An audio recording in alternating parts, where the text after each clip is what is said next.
PowerPoint bien detallado. Espero que les guste.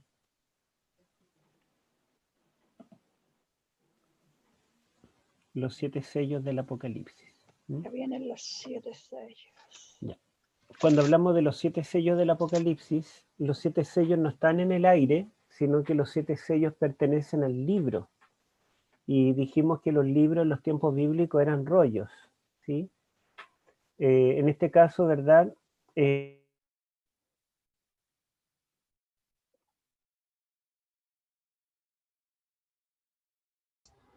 Hermano, se muteó el micrófono. No se escucha. Ah, ¿el mío? A ver. Sí, ahora sí. Ahora sí. Ahora sí, ya. Bueno, les decía que o de los caballos del Apocalipsis, los 4 jinetes del Apocalipsis, estamos refiriéndonos a lo mismo prácticamente, y esto pertenece a ese rollo que estaba en la mano del Padre, en Apocalipsis 5.1, un rollo que estaba en la mano de Dios y que nadie era digno de tocarlo ni leerlo, ¿verdad? Y el único ser digno en todo el universo de tomar este rollo y comenzar a desatar los sellos para después abrirlo, fue el Cordero inmolado. Y todo el cielo alabó al Cordero porque él, por su muerte en la cruz y redimirnos, fue digno de tomar el libro y de abrir los sellos. Entonces los capítulos 4 y 5, el capítulo 4 todavía el libro no se menciona. Se menciona al Padre en el trono y se menciona todo lo que está alrededor de él y cómo los seres celestiales le alaban. Pero en el capítulo 5 Juan nos dice que él nota que en la mano derecha del Padre está este libro. Y luego describe, ¿verdad?, la imposibilidad de abrirlo o mirarlo, y el Cordero es introducido allí como el único digno de poder tomar el libro y de leerlo. Entonces cuando el Cordero toma el rollo, el cielo le alaba y finalmente hay una alabanza que es dirigida al Padre en el trono y al Cordero. Ahora, lo que todo el mundo está esperando es que el Cordero comience a romper los sellos, porque mientras el libro no sea desellado, no podrá ser abierto y leído. Entonces en el capítulo 6 tenemos nosotros cuando el Cordero abre los 6 primeros sellos. El séptimo sello es abierto en el capítulo 8. Ahora, ustedes se pueden dar cuenta que la división en capítulos que tenemos en nuestra Biblia en realidad no está introduciendo capítulos nuevos, una nueva historia, sino que todo esto es parte de una misma visión. El capítulo 4, 5, 6, 7, 8 están íntimamente ligados. No se puede separar así nomás, ¿cierto? Bueno, vamos a avanzar. Vamos a ver algunos detalles estructurales. Ustedes pueden ver que en este dibujo, cada sello que está allí endurecido sobre el nudo de la cuerda que amarra el rollo, tiene una figura que generalmente correspondía con el anillo del rey. Por eso se llama sello, porque era, ¿verdad?, la impresión, la marca que colocaba, pero al mismo tiempo sellaba en el sentido de cerrar algo, de hacerlo inaccesible. Y entonces la figura de cada sello, aparecen allí los 4 caballos del Apocalipsis, después las almas bajo el altar, las señales astronómicas y finalmente el séptimo sello. Bueno, vamos a avanzar entonces algunos detalles estructurales. Esto ya lo habíamos mostrado, pero es para que nosotros podamos encasillar esta visión de los sellos. Si ustedes ven, bueno, después del prólogo y el epílogo, tenemos 7 partes. La primera parte son las 7 iglesias, o la iglesia militante, ¿verdad?, que lo tenemos en celeste, que tiene una introducción de Cristo en el santuario, entre los candelabros, y luego un mensaje a cada una. Luego tenemos los capítulos 4 al 8.1, donde tenemos los 7 sellos, pero también hay una larga introducción en los capítulos 4 y 5, y los sellos propiamente están en el capítulo 6. hasta el 8.1. Y luego siguen las trompetas y así sucesivamente. Entonces podemos decir que, como habíamos dicho, que la primera mitad del Apocalipsis, porque nosotros podríamos dividirlo con una línea por la mitad, la primera mitad del Apocalipsis es histórica, profética. Esto significa que estas profecías se cumplen a lo largo de toda la historia, desde los tiempos de Juan hasta la segunda venida. Así que las 7 iglesias nos muestran la historia de la iglesia desde sus días, de los días de Juan hasta el fin. Los 7 sellos recapitulan esta historia, pero desde otra óptica. Y las 7 trompetas recapitulan esta historia desde otra perspectiva. 3 veces, ¿verdad?, se nos dice o se nos cuenta la historia desde distintas perspectivas. Pero después de la línea del centro, podemos decir que el resto del Apocalipsis, la segunda mitad, no es histórica profética como la primera, sino que es profética escatológica. Escatológica significa que tiene que ver exclusivamente con los eventos finales. Por ejemplo, los capítulos 12 al 14, que son el centro, recapitulan por última vez la historia completa, porque comienza con el nacimiento de Cristo, la persecución a la iglesia por 1260 días, y nos lleva rápidamente al remanente final. Y los capítulos 13 y 14 se dedican a ese conflicto final que el remanente final tendrá que pelear. Después de eso, vienen las 7 copas, que serán derramadas después que se cierra la puerta de la gracia. O sea, la puerta de la gracia solamente dura hasta acá. Y todo lo que viene después ya es tarde. Las 7 plagas son posteriores al fin de la gracia. Capítulo 19 describe la segunda venida de Cristo, que es posterior a las copas. El 20 el milenio, que es posterior a la venida. Y finalmente 21 y 22 nos describe la Nueva Jerusalén, que es posterior al milenio. Así que ustedes pueden ver que toda esta mitad es profética escatológica y esta primera mitad es profética histórica. Entonces los sellos, por pertenecer a la primera mitad, ya inmediatamente nosotros debemos entender que se cumplen a través de la historia. Por eso es que aquí dice juicios históricos de los sellos. Y aquí dice juicios finales. Por otro lado, en esta estructura nosotros podemos ver que los sellos son paralelos a los capítulos 19 y 20. Si ustedes comparan así a grandes rasgos, hay una comparación minuciosa que hace Kenneth Strand, casi palabra por palabra, pero solamente a grandes rasgos. La escena introductoria acá en el santuario está Dios en el trono, el Cordero y millones de millones que le adoran. En el capítulo 19, los 10 primeros versículos, está Dios en su trono, el Cordero y millones de millones que le adoran. Los 7 sellos comienzan con un jinete de un caballo blanco. Y el capítulo 19:11 comienza con un jinete del caballo blanco, que en este caso es Cristo en su segunda venida. Y ustedes pueden seguir viendo paralelos entre los sellos con estos juicios. Incluso hay una pregunta que está en los sellos que recién es respondida acá en el 19. Veamos esa pregunta para que ustedes vean, solo por mostrar un vínculo.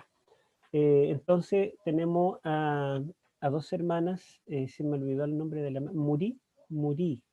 La hermana Muri, vamos a pedirle que busque Apocalipsis capítulo 6, versículos 9 al 11, y le vamos a pedir a la hermana Sandra que lea Apocalipsis capítulo 19, los primeros 2 versículos. Ya, voy a leer entonces Apocalipsis 6, del 9 al 11. ¿Sí? Cuando abrió el quinto sello, vi bajo el altar las almas de los que habían sido muertos por causa de la palabra de Dios y por el testimonio que tenían, y clamaban a gran voz diciendo: ¿Hasta cuándo, Señor, santo y verdadero, nos juzgas y tengas nuestra sangre en los que moran en la tierra? Se les dieron vestiduras blancas y se les dijo que descansasen todavía un poco de tiempo hasta que se completara el número de sus consiervos y sus hermanos, que también habían de ser muertos como ellos. Ya, si ustedes se dan cuenta, allí está el quinto sello. Y en el quinto sello dice que ve las almas de los mártires que fueron muertos por Babilonia, Babilonia la Grande, y ellos claman a gran voz: ¿hasta cuándo, Señor santo y verdadero, nos juzgas y venga nuestra sangre de los que mueren en la tierra? O sea, ellos están pidiendo dos cosas: juicio y venganza. ¿Hasta cuándo Dios nos va a juzgar y a vengar a sus hijos de aquel poder que los ha perseguido? ¿Y qué dice hermana Sandra en el capítulo 19, 1 y 2? Dice así: después de esto oí una gran voz de gran multitud en el cielo que decía: Aleluya, salvación y honra y gloria y poder son del Señor Dios nuestro, porque sus juicios son verdaderos y justos, pues ha juzgado a la gran ramera que ha corrompido a la tierra con su fornicación y ha vengado la sangre de sus siervos de la mano de ella. Bueno, allí dice que hay una multitud que alaba a Dios en el cielo porque Dios ha juzgado a la Babilonia y ha vengado la sangre de sus siervos. ¿Y dónde se había pedido a Dios que juzgara y que vengara? En el quinto sello, ¿verdad? Así que tenemos que hay vínculos directos entre esta sección que tenemos en verde con esta otra que tenemos en verde, los juicios históricos de los sellos con los juicios finales contra estos poderes del mal. Los mismos poderes que persiguieron al pueblo de Dios en los sellos serán ejecutados en los capítulos 19 y 20. Bueno, vamos a avanzar. Acá tenemos una comparación. Los siete, algunos siete en el Apocalipsis se pueden dividir en 4, 2, 1. El 4 se puede dividir en 2, ¿verdad? Por 2. Y el 2 se puede dividir en 1. Entonces, este modelo sigue el modelo de la creación. Los 7 días de la creación se pueden dividir en 3, 3 y 1, pero también se pueden dividir en 4, 4 y 1. Vamos a mirar los 7 días de la creación. Si ustedes recuerdan los días de la creación, en los 4 primeros no aparece el verbo crear, sino el verbo hacer. Dios hizo la expansión, hizo la luz, hizo la vegetación, hizo los astros, pero el verbo crear no aparece. Después tenemos que en todos aparece el verbo badal en hebreo, que es el verbo separar. El primer día separa el día de la noche, el segundo separa los cielos de las aguas, el tercero separa las aguas de las aguas para descubrir lo seco, y el cuarto separa, es verdad, las estaciones y el día y la noche. También aquí no vemos seres vivientes. Es verdad que Dios creó la vegetación, pero la frase hebrea nefesh hayá, seres vivientes, solo aparece los días quinto y sexto. Entonces los 4 primeros días no hay seres vivientes en ese sentido. Tampoco Dios bendice nada, ni tampoco da la orden de multiplicarse. Estos 4 días son similares, pero los dos siguientes, es decir, el quinto día y el sexto día, son muy parecidos porque en ambos se usa el verbo crear. Son los únicos 2 días de los 7 en que aparece el verbo crear. Solo en estos días aparece la frase nefesh hayá, que significa seres vivientes. En estos 2 días aparece el verbo bendecir, además del séptimo. Y solo en estos días Dios dice fructificad, multiplicad y llenad. El séptimo día es diferente a todos los otros, a los 6 anteriores. En este día Dios cesa de hacer, ¿verdad? Aparece el verbo santificar que no se usó en ningún otro. Toda la frase fue la tarde y la mañana, y dijo Dios, y vio Dios que era bueno. Todo ese tipo de frases que se usan en todos los 6 anteriores, en el séptimo no se usan. Entonces tenemos que hay 4 días similares, 2 días distintos, y el séptimo que es diferente a todos. Eso mismo podemos ver en los 7 sellos. Ustedes pueden ver que los 7 sellos, me imagino que lo leyeron, ¿verdad? El capítulo. los 4 primeros sellos son similares, muy similares, porque los 4, cuando el Cordero abre el sello, hay un ser viviente que está llamando a un caballo. En los 4 sale un caballo que tiene un jinete, y el jinete trae algo en la mano.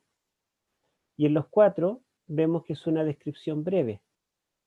Pero en cambio el quinto y sexto son diferentes a los 4 porque ya no hay ser viviente que llame a nadie, no hay caballo, no hay jinete, no hay algo en la mano, y son más extensos.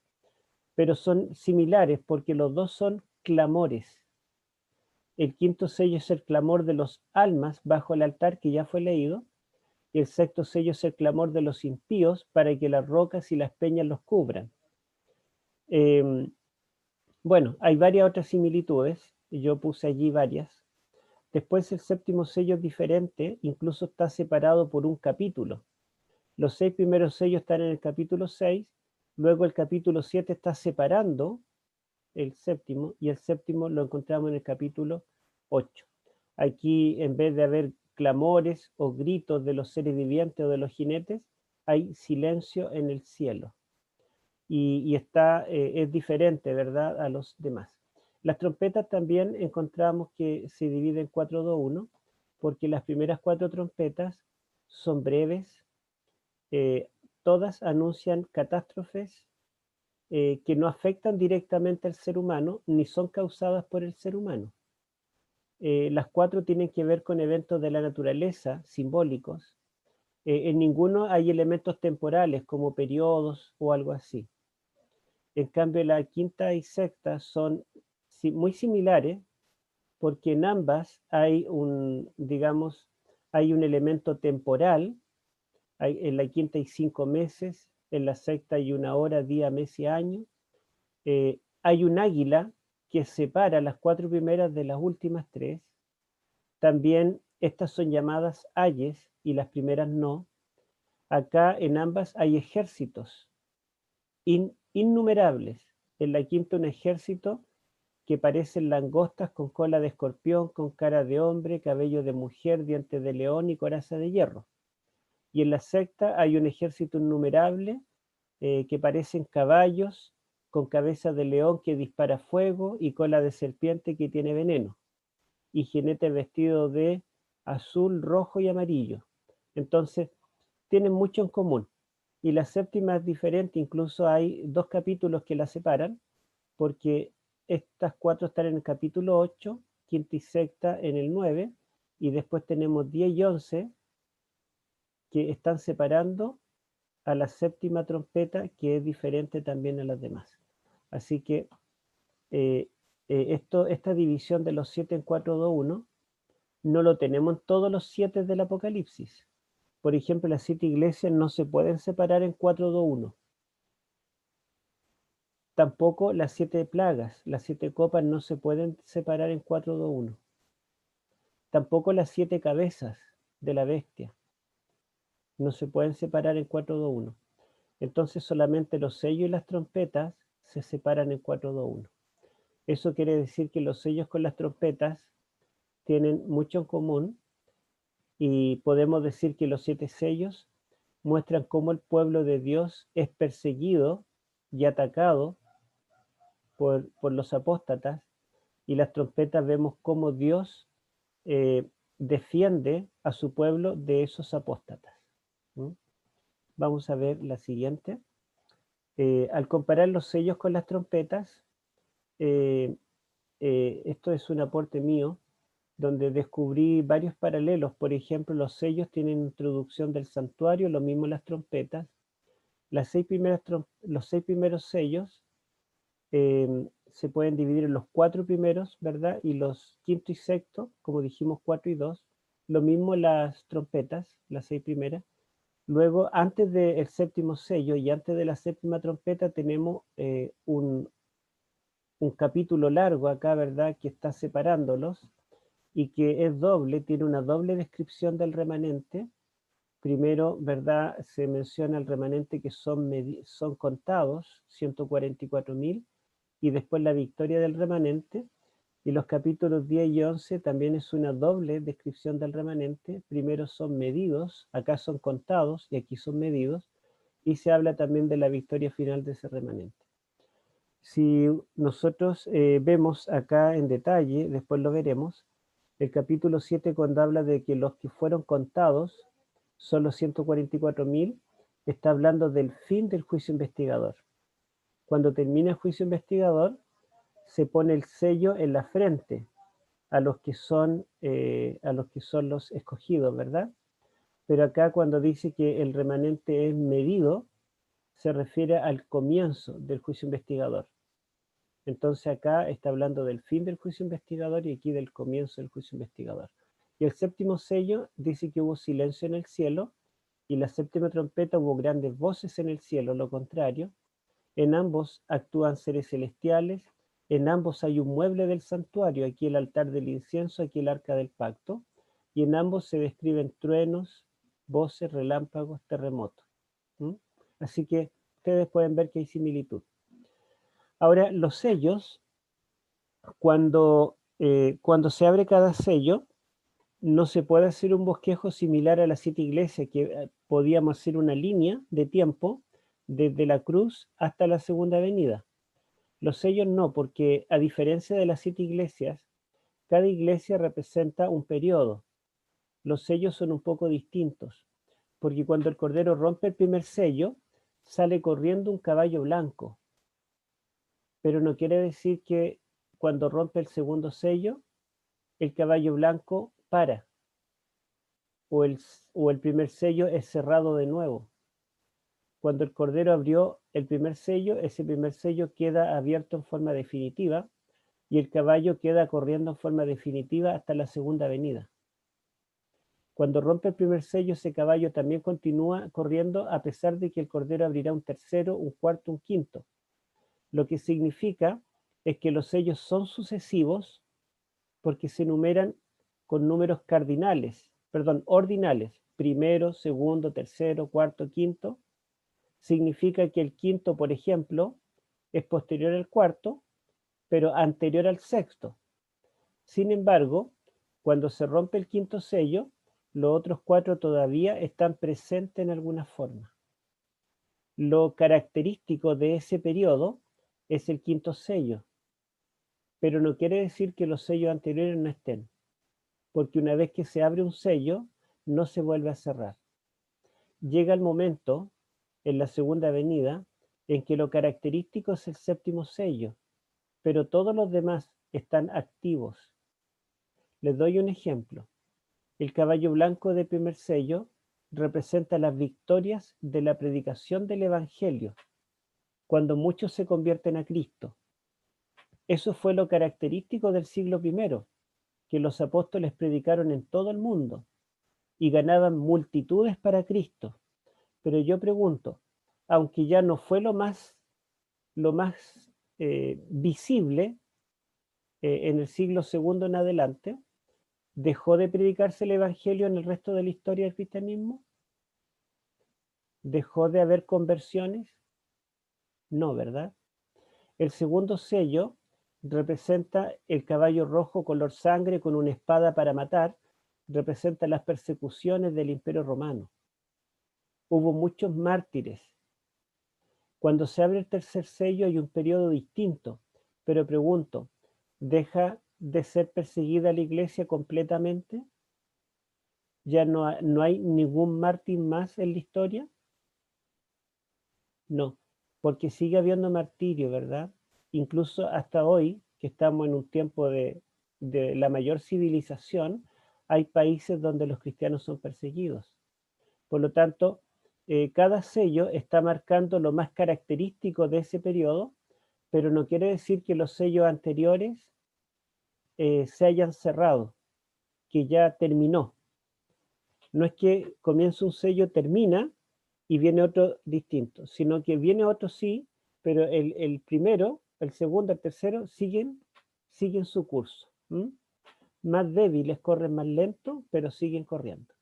Bueno, entonces, tomando en cuenta el quinto sello, ustedes pueden ver que el quinto sello es el clamor de los mártires, el texto que leyó nuestra hermana. Los mártires claman, pero los mártires están muertos. Entonces, ¿qué sellos fueron muertos? en los anteriores, pero se les dice que descansen porque todavía en el futuro habrá otra vez mártires.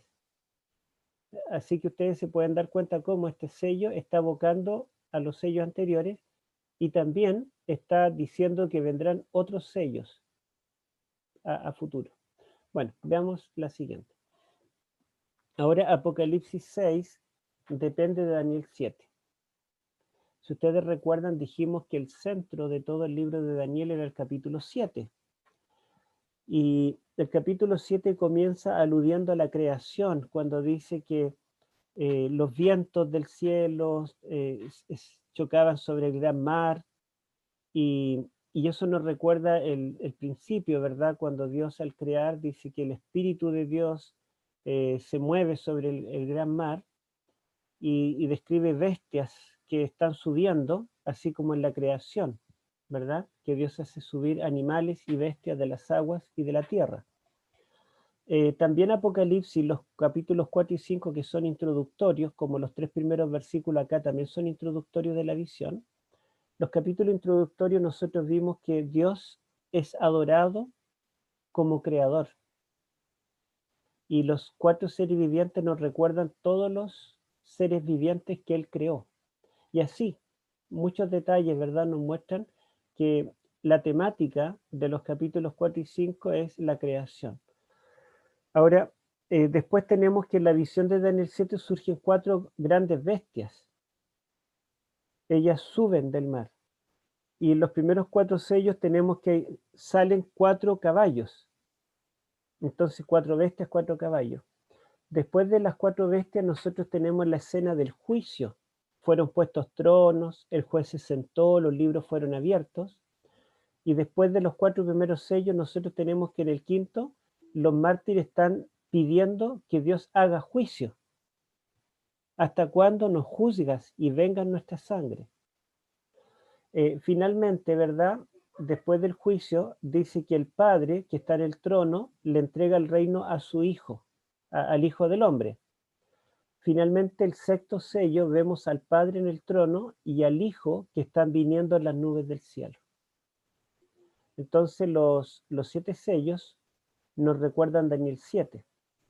Y yo puse allí también Mateo 24, porque la verdad es que no me dio el tiempo para desarrollar otro cuadro con paralelos, pero es Mateo 24, Marcos 13 y Lucas 21, que son los 3 evangelios que registran el sermón profético de Cristo.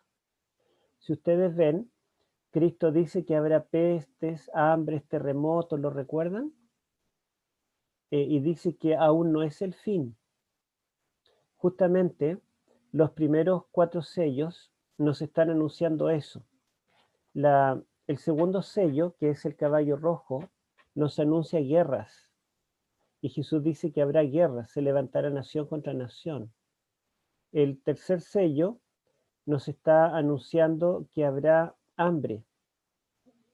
Se vende el trigo, un cuarto de trigo por un denario, por el sueldo de todo un día. Por lo tanto, se habla de hambre. Y después el cuarto caballo nos habla de las pestilencias, ¿verdad? La mortandad.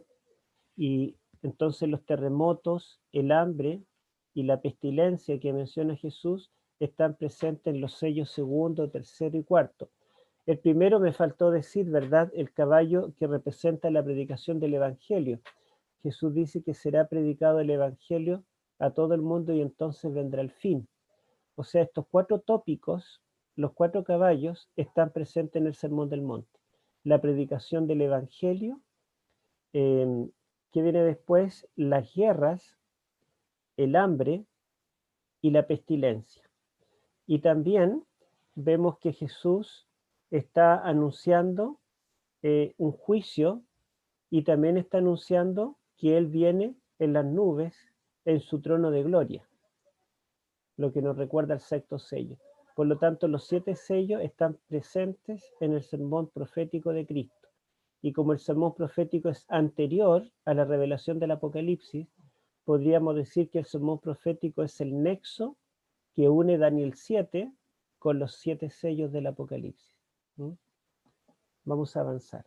Y aquí tenemos que Daniel 7 alude a la creación, porque ambos comienzan con los vientos o espíritu moviéndose sobre el mar, después el surgimiento de animales, la creación de Adán, la aparición del Hijo del Hombre, Adán recibe el dominio, el Hijo del Hombre recibe el dominio. Daniel 7 es un retorno a Génesis 1, al momento perfecto, cuando todo es bueno en gran manera.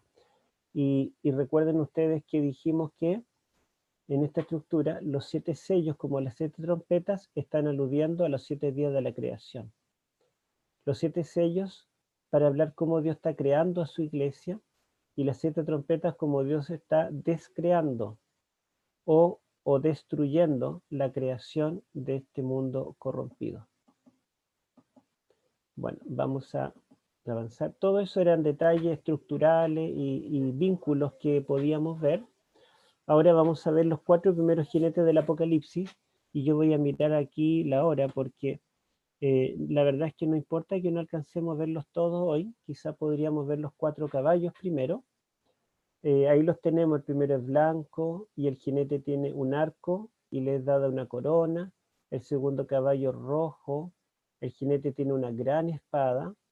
El tercer caballo es, nuestra Biblia dice amarillo, en el griego dice verde pálido, de este color, el color de un cadáver, y lo monta Tánatos, y lo acompaña Hades.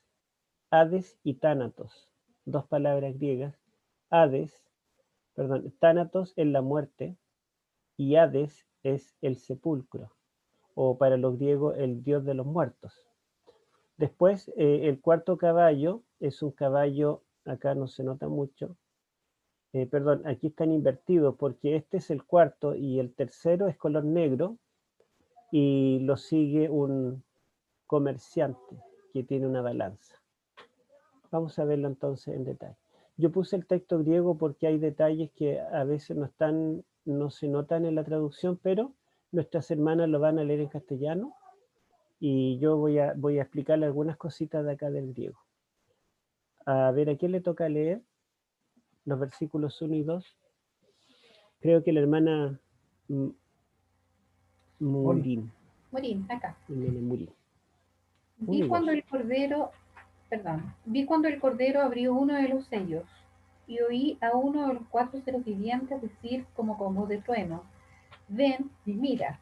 Y miré, y aquí un caballo blanco, y el que lo montaba tenía un arco, y le fue dada una corona, y salió venciendo y para vencer. Gracias. Bueno, lo primero que nosotros debemos considerar es que los sellos, como ya dijimos, no están desvinculados de los capítulos 4 y 5. O sea, la escena que nosotros tenemos que tener en mente es Dios en su trono, con el arco iris sobre su cabeza, con todo el esplendor y la gloria que emana de él. Delante de él hay como un mar de vidrio, 7 lámparas de fuego que arden, 4 seres vivientes que le adoran continuamente, los tronos de los 24 ancianos y los 24 ancianos allí, y el Cordero en el centro de todo con el rollo en la mano. Entonces Juan dice: vi cuando el Cordero rompió uno de los sellos, o el primer sello. Entonces cuando el Cordero abre un primer sello, ¿quién habló?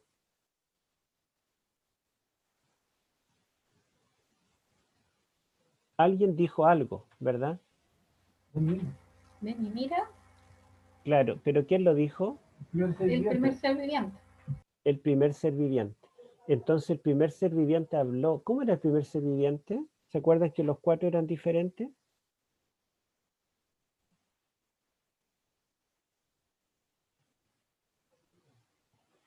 Ya. Esto pasa por no hacer pruebas. Si hiciéramos pruebas de la materia anterior, lo tendrían todos fresquitos. Bueno, el primer ser viviente era como un león, el segundo era como un becerro, el tercero era como un hombre y el cuarto como un águila volando. Entonces, ¿cuál de los 4 seres vivientes llamó al caballo? Con cara de león. El que parecía león, ¿verdad? Ese ser viviente llama. ¿Mm? Bueno, en la Biblia nuestra dice ven y mira, pero el original, y es porque yo quería mostrarlo aquí, dice, y miré cuando abrió el cordero. El orden de la oración griega no es siempre el mismo del castellano, por eso es bueno que al traducirla, digamos, se ordena en la forma como nosotros escribimos en castellano. Aquí literalmente dice, miré cuando abrió el cordero uno de los 7 sellos. Y aquí dice uno, pero en realidad generalmente el uno en el idioma griego se utiliza como primero. Aquí dice mian y significa uno, pero la palabra protos, que significa primero, no se usa. Sin embargo, se entiende que es el primero. ¿Por qué? Porque después en el siguiente versículo, en el versículo 3, dice segundo. Cuando el Cordero sacó el segundo sello, después en el versículo 5 dice cuando el Cordero abrió el tercer sello, todos los demás están con el número ordinal, solo el primero está con el número cardinal. Porque cuando hay una enumeración, no en griego, sino en hebreo, pero aunque esto está escrito en griego, el autor del Apocalipsis era un judío, entonces lo escribe al estilo hebreo.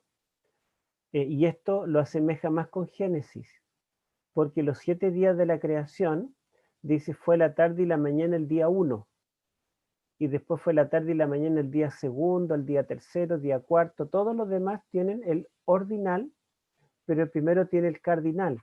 Sin embargo, se debe traducir primero, primer día. Aquí, aunque dice uno de los sellos, uno de los 7 sellos, debiéramos traducir el primero de los 7 sellos. Entonces, cuando está en una lista se escribe uno, pero se debe entender primero.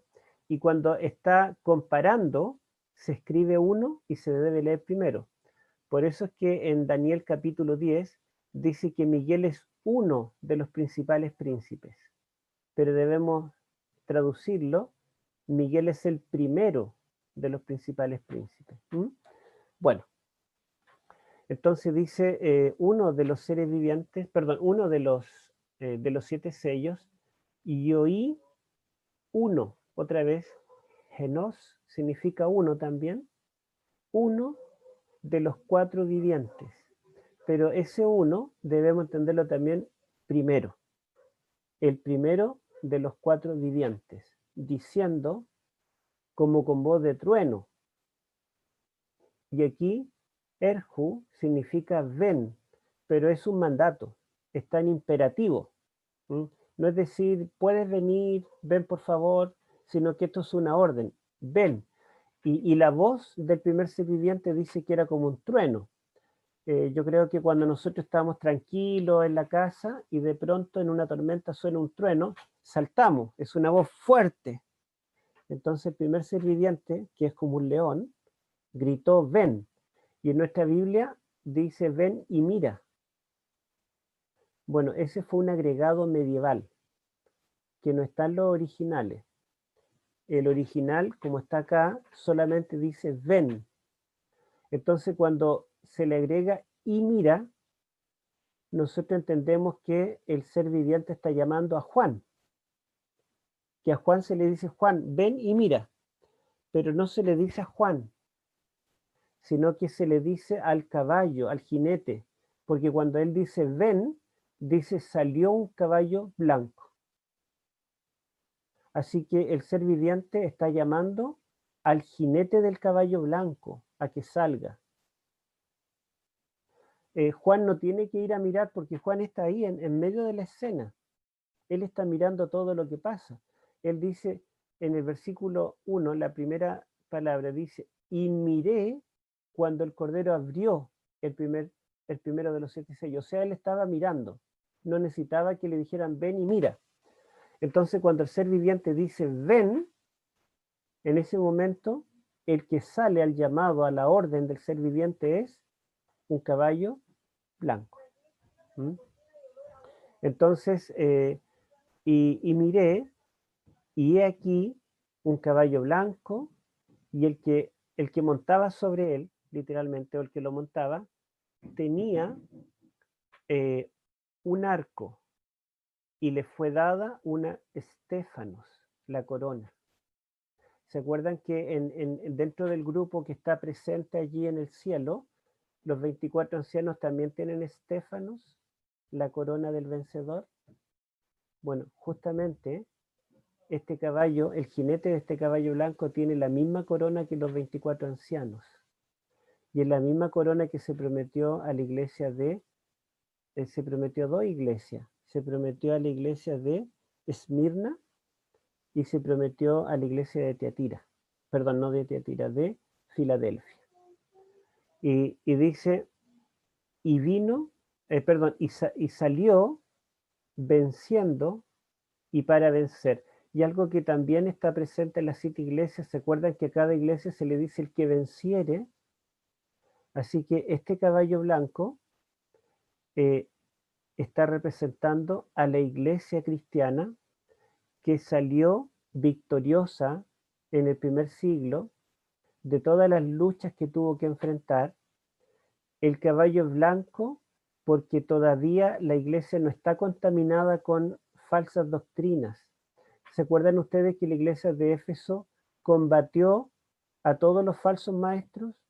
A los nicolaitas, a todos, ¿verdad? No dejó que ningún falso maestro enseñara sus falsas doctrinas a la iglesia. A tal punto fue estricta en ese aspecto que perdió su primer amor.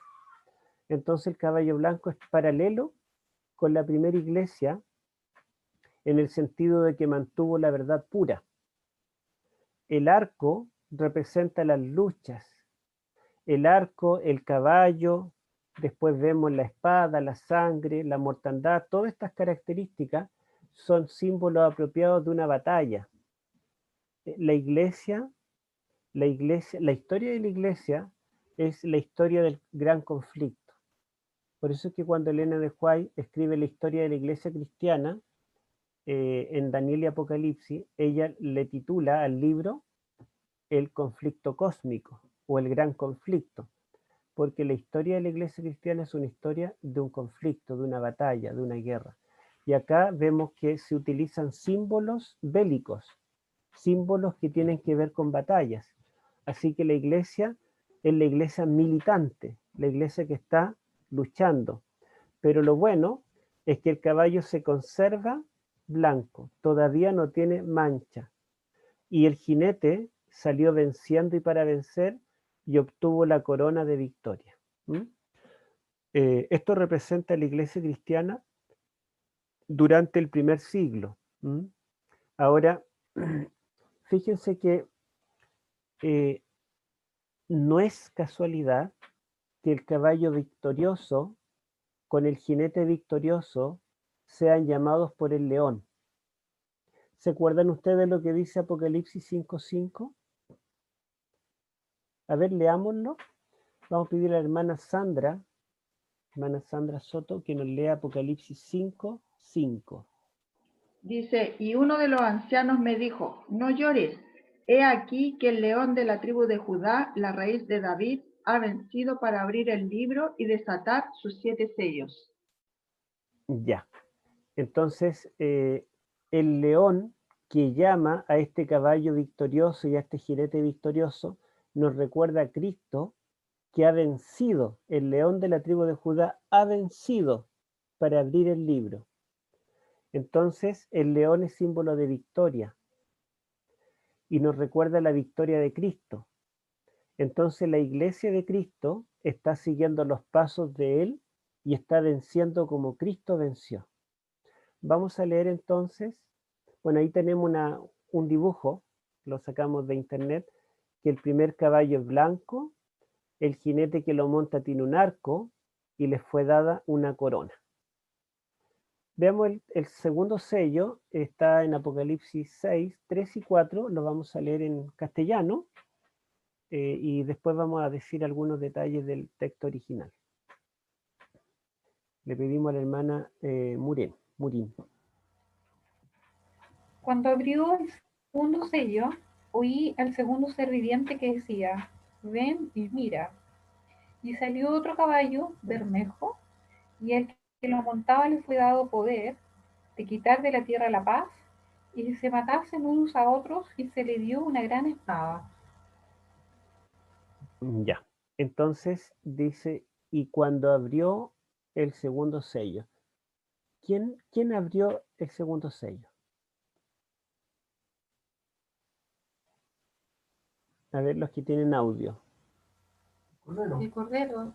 El cordero, muy bien. No perdamos de vista la escena. Independiente de las vicisitudes que pase la iglesia, este rollo está en manos del cordero. Está en poder del cordero, ¿sí? Él está detrás de la historia. Él permite algunas cosas que no entendemos, pero estamos seguros en las manos del cordero, el cordero que fue inmolado. ¿Mm?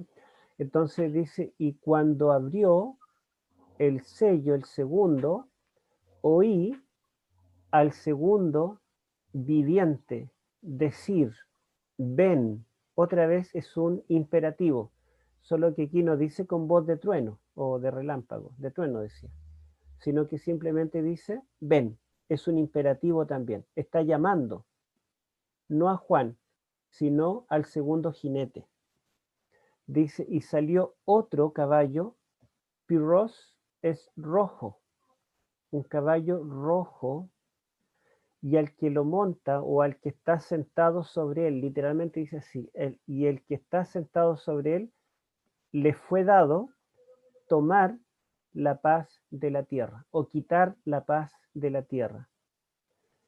Y para que se mataran unos a otros, pero mataran aquí está en plural, está anunciando algo que vendrá, se matarán unos a otros cuando este caballo comience a actuar.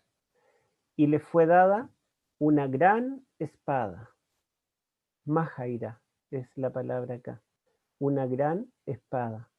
Entonces la espada es símbolo, ¿verdad?, de guerras. Ustedes dirán que la espada también salió de la boca de Cristo en Apocalipsis 1, ¿verdad? Que dice que el Hijo del Hombre tenía su rostro como el sol, su cabello blanco como la nieve, y de su boca salía una gran espada. Bueno, pero allí la palabra griega es otra. Allí es ronfaya, y aquí es mahaira. Mahaira es un tipo de espada, principalmente la espada de un soldado, y ronfaya es otro tipo de espada que también puede matar, pero es una espada diferente, y la espada ronfaya en Apocalipsis solamente aparece en relación con Cristo, pero la Mahaira es la espada de aquellos que están contra el pueblo de Dios. ¿Mm? Así que el segundo caballo ya no es blanco, es rojo, color sangre. Nos habla del derramamiento de sangre. El jinete se le da el poder de quitar la paz de la tierra. El quitar la paz es traer la guerra, la muerte. Como dice por ahí un poeta, las palomas no quieren entrar en la guerra porque la paloma es símbolo de paz. Paz y guerra son antónimos. No sé si alguien se llamará Paz Guerra, porque nombre y apellido, pero son opuestos, ¿cierto? Bueno, y además se le da una gran espada, por lo tanto se le da la espada para matar, la espada de un soldado. Y este segundo sello está representando este caballo color rojo con esta gran espada, está representando las persecuciones después de que muere Juan, después del primer siglo. El segundo siglo en adelante comienzan las persecuciones del Imperio Romano contra el cristianismo, y los cristianos mueren de muchas formas en los circos romanos, mueren crucificados, mueren quemados. Eso describe el segundo sello. Vamos a ver entonces el tercer sello, que lo tenemos en los versículos 5 y 6.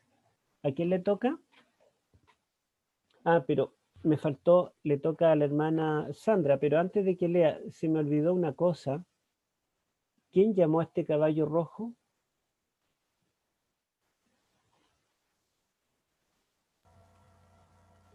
Ser viviente como becerro. El segundo ser viviente, que era como un becerro. Y dijimos que el becerro es un animal sacrificial. Entonces, si el león es un animal feroz, que siempre sale victorioso. En cambio, el becerro es un animal manso, un animal que es sacrificado. Entonces, este animal, el becerro, que es un animal de sacrificio, llama al caballo rojo ensangrentado, porque la iglesia entraría en una fase sacrificial. La iglesia tendría que padecer como Cristo padeció. Ahora sí vamos a pasar al tercer sello, hermana Sandra, versículos 5 y 6.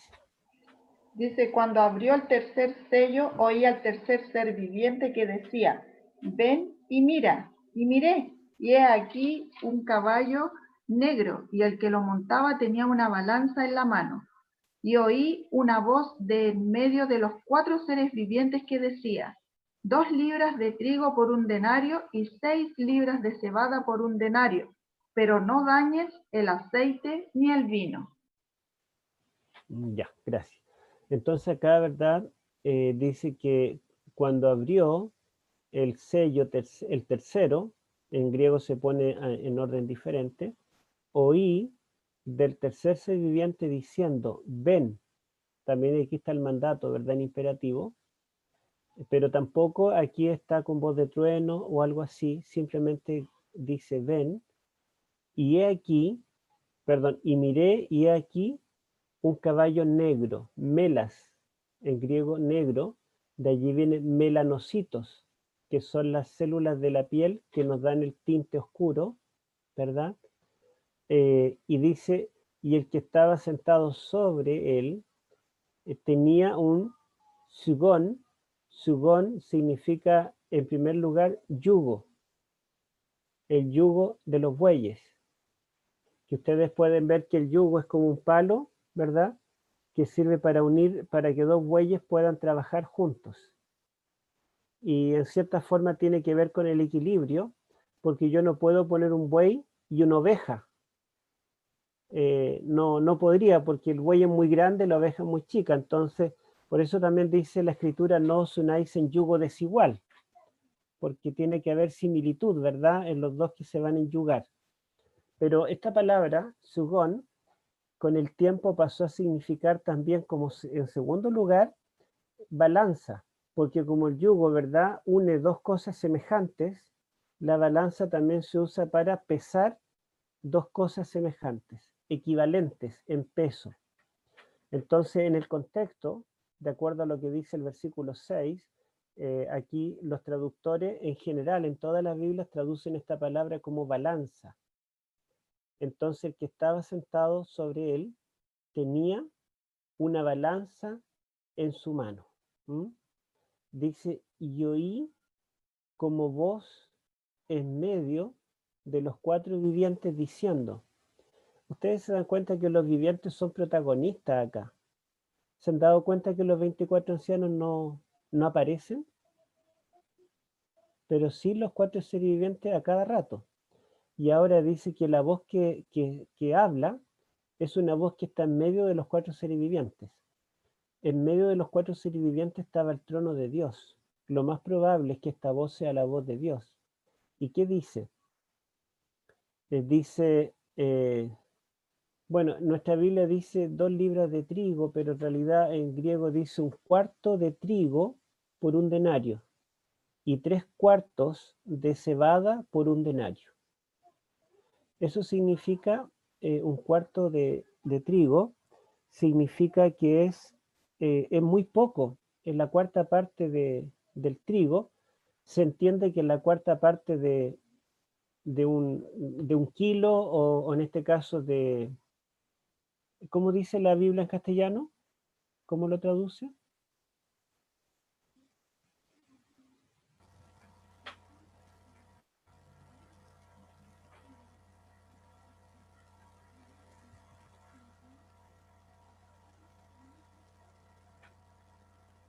Dice 2 libras 2 de libras de trigo. trigo, sí. Claro, Por claro, un denario 6 libras. seguramente la traducción está, más que traducirlo literalmente, está buscando una cantidad similar, el peso similar.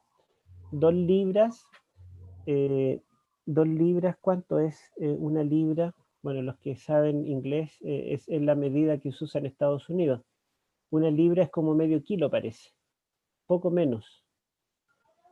Entonces, yo nunca puedo leer los mensajes aquí cuando alguien me escribe, lamentablemente. Pero bueno, entonces 2 libras es menos que un kilo, menos que un kilo.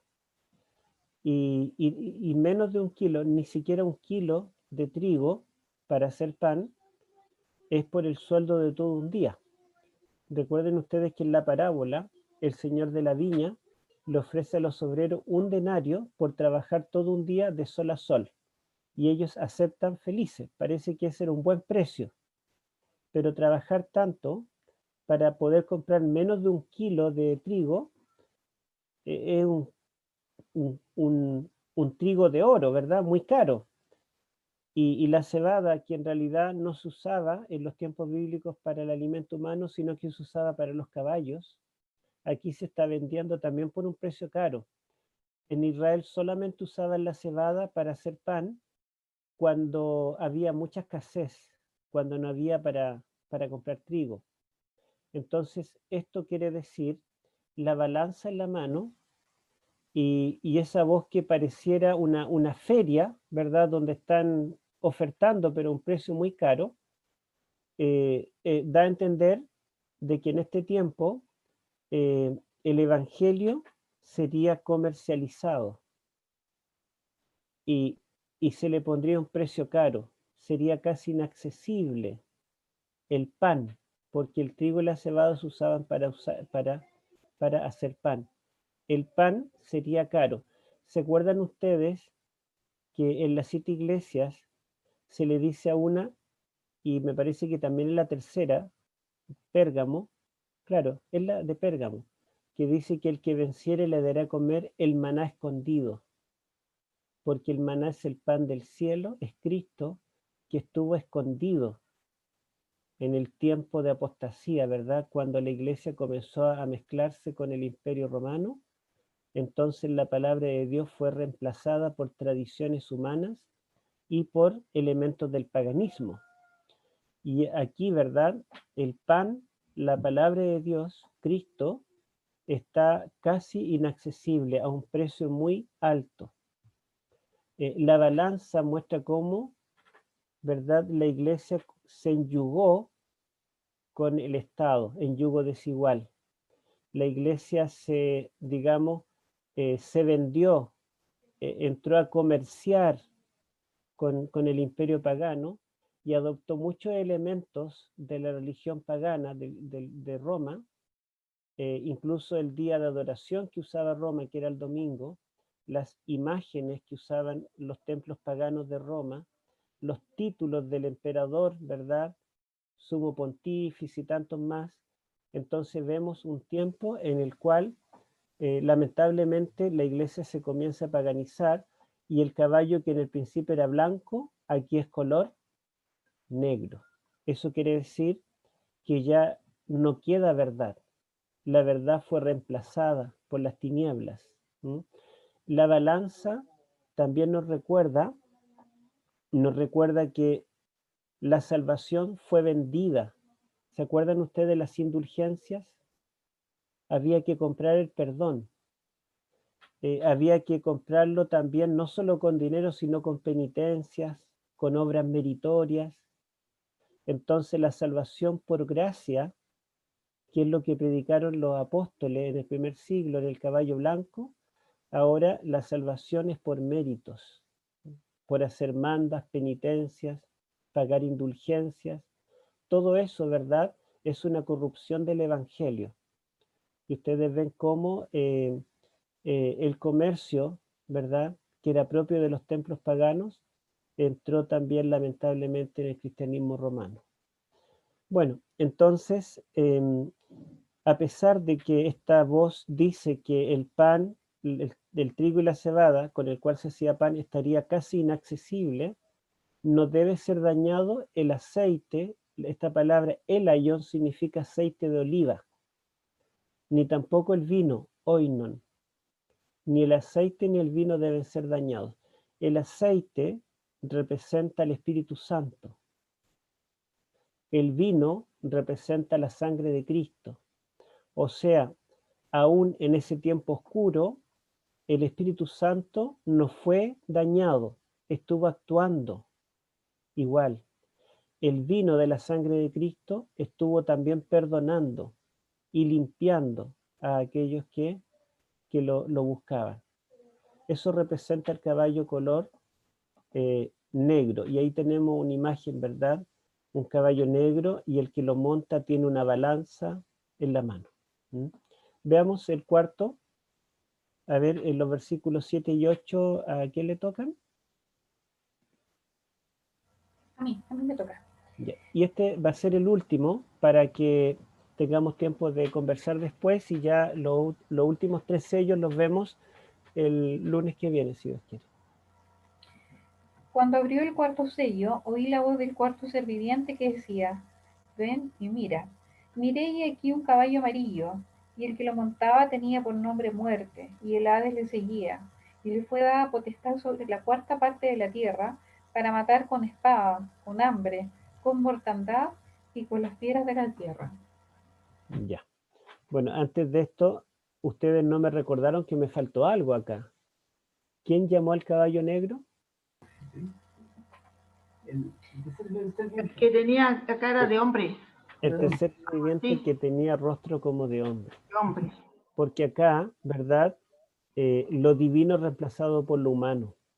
La iglesia se une con el poder del hombre, ¿cierto? Y hay un hombre que pretende ser el Hijo de Dios. Entonces lo humano reemplaza lo divino. El negro reemplaza lo blanco. Por eso es que el tercer ser viviente es como un hombre, el que llama a este caballo color negro. Así que tenemos el cuarto sello. El Cordero rompe el cuarto sello y dice que cuando abrió el sello, el cuarto, oí una voz o la voz del cuarto viviente diciendo, ven, también un imperativo. Solo el primero habló con voz de trueno, ¿se acuerdan? Los otros 3 no. Entonces dice, ven, y miré, y aquí un caballo cloros, de ahí viene cloro. ¿De qué color es el cloro? Un amarillo suave. Claro, un amarillo suave, pálido, como clarito, verde, sí.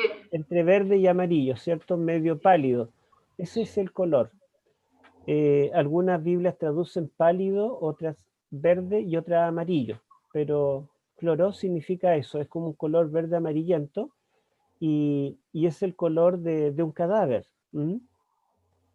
Entonces este caballo es color cadáver y dice, y el que montaba sobre él, y aquí utiliza una palabra distinta al resto, su nombre, Thanatos. Por los superhéroes, parece que ya asumimos la palabra Thanatos. En la mitología griega era la muerte, ¿verdad? Thanatos. La muerte lo monta. Y dice, y el Hades, que en el Nuevo Testamento significa generalmente el sepulcro, en la mitología griega era el dios del infierno, ¿verdad? El dios de los muertos. Dice en nuestra Biblia, y la muerte le seguía, pero aquí dice, y la muerte seguía con él. O sea, el caballo montado por Tánatos, por la muerte, y el sepulcro seguía con él. Al parecer venían como en paralelo, venían ambos. Y les fue dado, aquí está en plural, a ambos les fue dado autoridad sobre la cuarta parte de la tierra. Fíjense que la palabra cuarto aparece 3 veces. Aparece como el cuarto sello, lo llama el cuarto ser viviente y se les da poder sobre un cuarto de la tierra. 3 veces aparece el cuarto para matar. Se les da autoridad para matar. Con espada, y aquí ya no es la palabra majaira, que es la espada que tiene el segundo jinete, sino que esta es una ronfalla, es la espada de Cristo. O sea, ahora ya no es un soldado romano el que mata, sino que es un soldado cristiano, es un cruzado. Porque esta ronfalla en Apocalipsis siempre que se utiliza para hablar de la espada de Cristo. En el capítulo 1, en el capítulo 2, en el capítulo 19, y no recuerdo en cuántos más, pero todas las veces que aparece ronfalla, siempre es la espada que sale de la boca de Cristo. Por lo tanto, ahora será la iglesia la que va a perseguir a la iglesia. Se le da el poder entonces o la autoridad para matar con espada, con hambre, con muerte. Fíjense aquí que aparece thanato, porque está en otro caso, pero es la misma de acá. Acá dice que la muerte le monta y se le da poder para matar con muerte, que nuestra Biblia lo traduce como mortandad. Generalmente la palabra thanato, cuando aparece en este sentido como un tipo de padecimiento, se puede traducir como pestilencia. Y dice, y por las bestias de la tierra. Esta es la primera vez que aparece la palabra bestia, therion en griego, pero después aparecerá en el capítulo 11 para hablar de la bestia que sube del abismo, y en el capítulo 13 para hablar de la bestia que sube del mar y de la bestia que sube de la tierra. Es interesante que si ustedes ven espada, hambre, pestilencia, bestias, esto lo podemos ver nosotros en una guerra, porque en la guerra la mayoría morían a espada. Los que sobrevivían después de una guerra, como se acababa casi todo, muchos morían de hambre. Después de la muerte, a través de la espada, de los sobrevivientes muchos morían de hambre. Y por todas las infecciones de los cadáveres morían de pestilencia. Y los que no morían de pestilencia y quedaban heridos, morían por las bestias de la tierra que se los devoraban. Los chacales y otros animales. Entonces fíjense, la espada de la guerra, el hambre que le sigue, la pestilencia que sigue al hambre y las fieras que siguen a la pestilencia.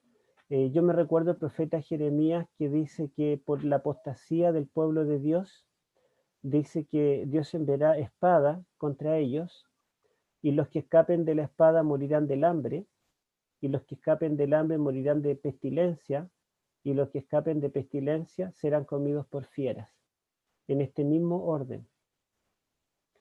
Entre paréntesis, yo no he explotado el tema del uso del Antiguo Testamento, pero ustedes pueden ver en Zacarías que también están los 4 caballos de Zacarías.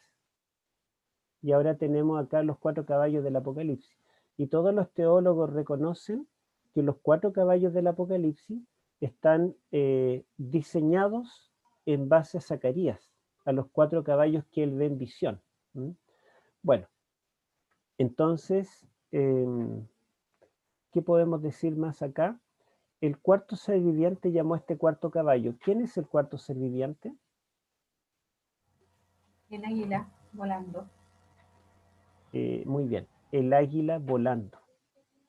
No es un águila parado sobre el nido, ni en una piedra, ni dentro de una jaula, sino que es un águila volando. Veamos en Apocalipsis dónde vemos un águila volando. Apocalipsis capítulo 12, versículos 13 y 14.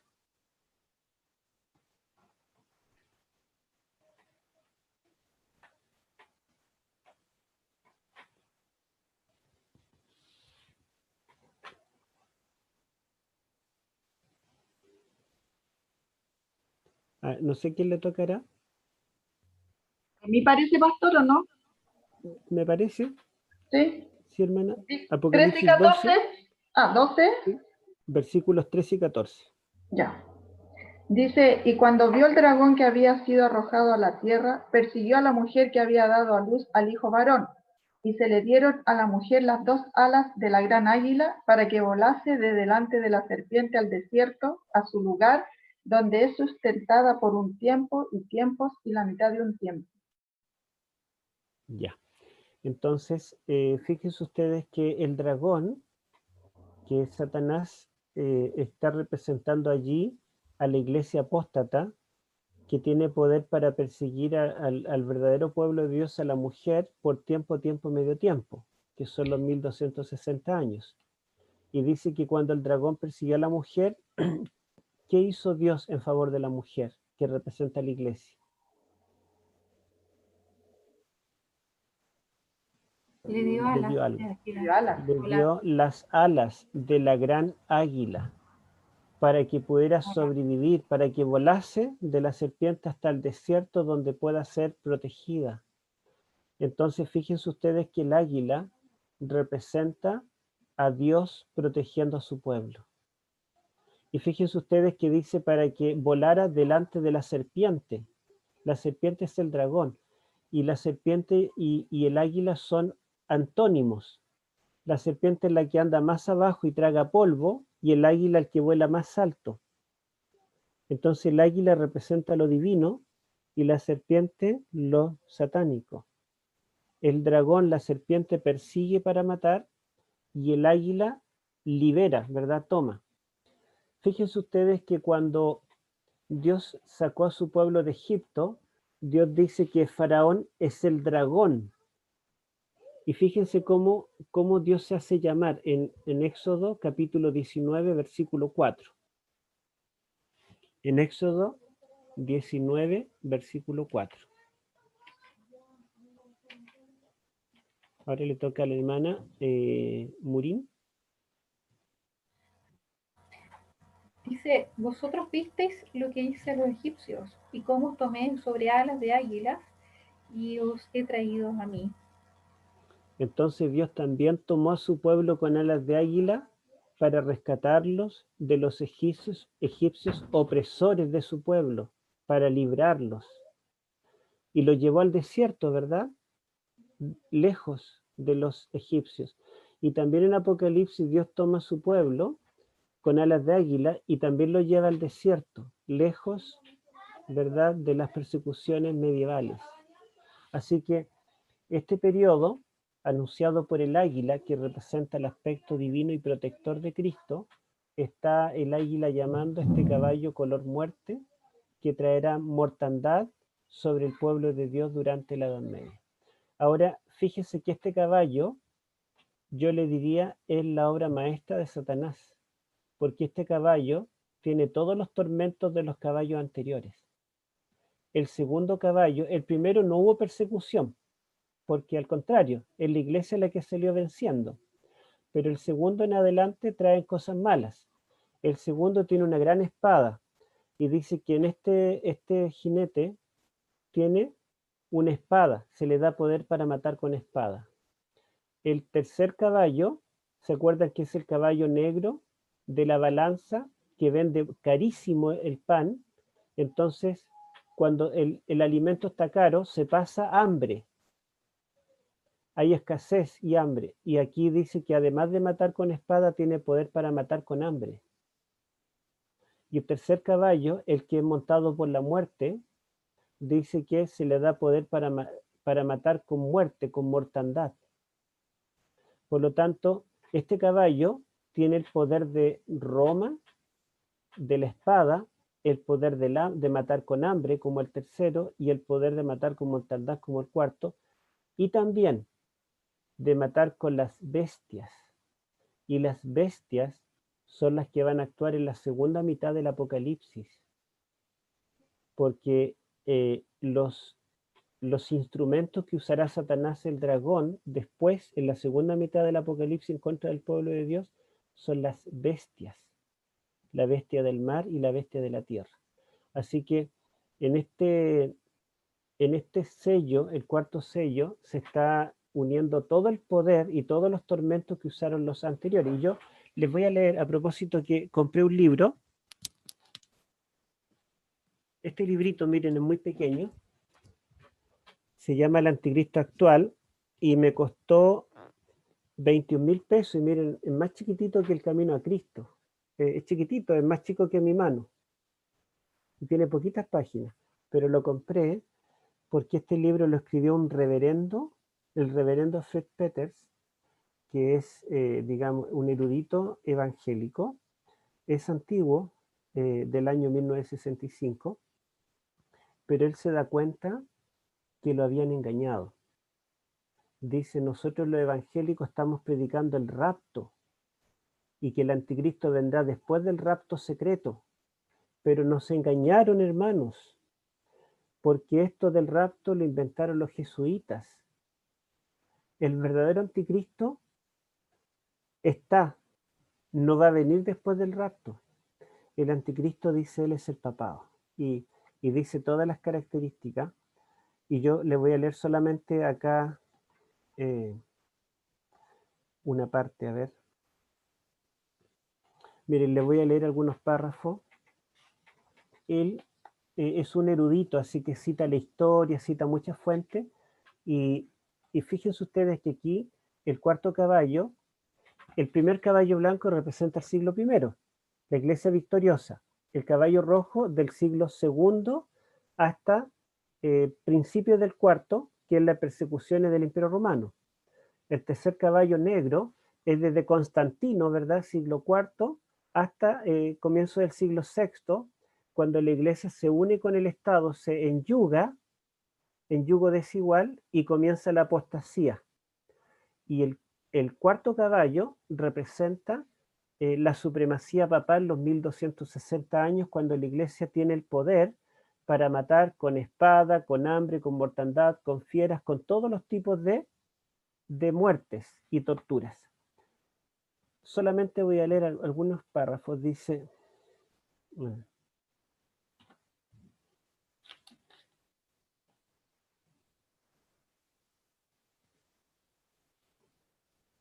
mire, dice así, leo desde la página 62.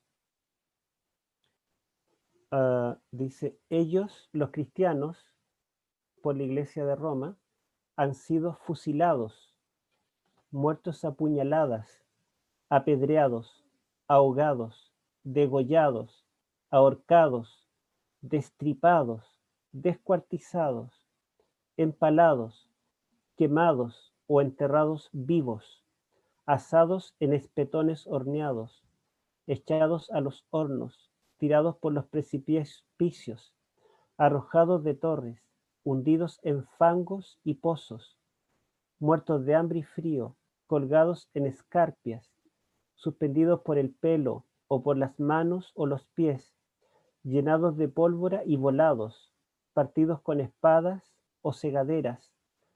Además, han sido amarrados a las colas de los caballos y arrastrados por las calles y encima de agudas piedras.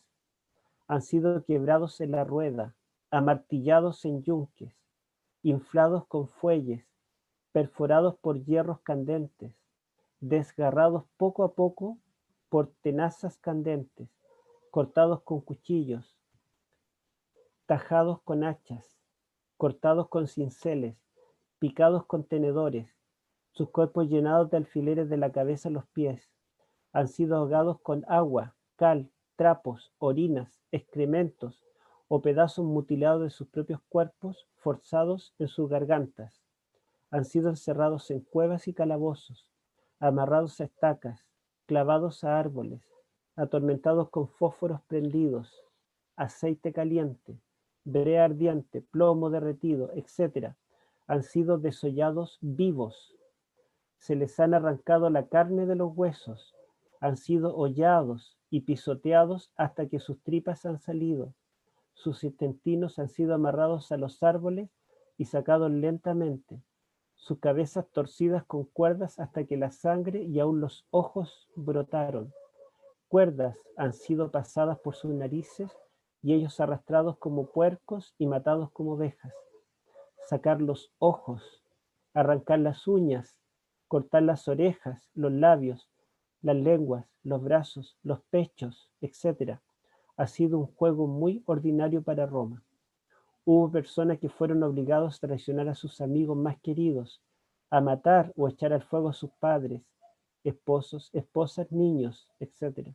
O tuvieron que mirar mientras ellos fueron cruel y vergonzosamente ultrajados.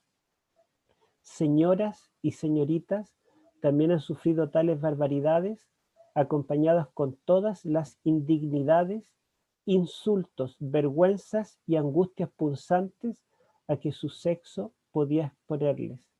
Niñitos tiernos han sido azotados, muertos de hambre, ahogados, quemados, estrellados contra los árboles y rocas, sus miembros arrancados el uno del otro, llevados en puntas de lanzas, echados a los perros y a los puercos.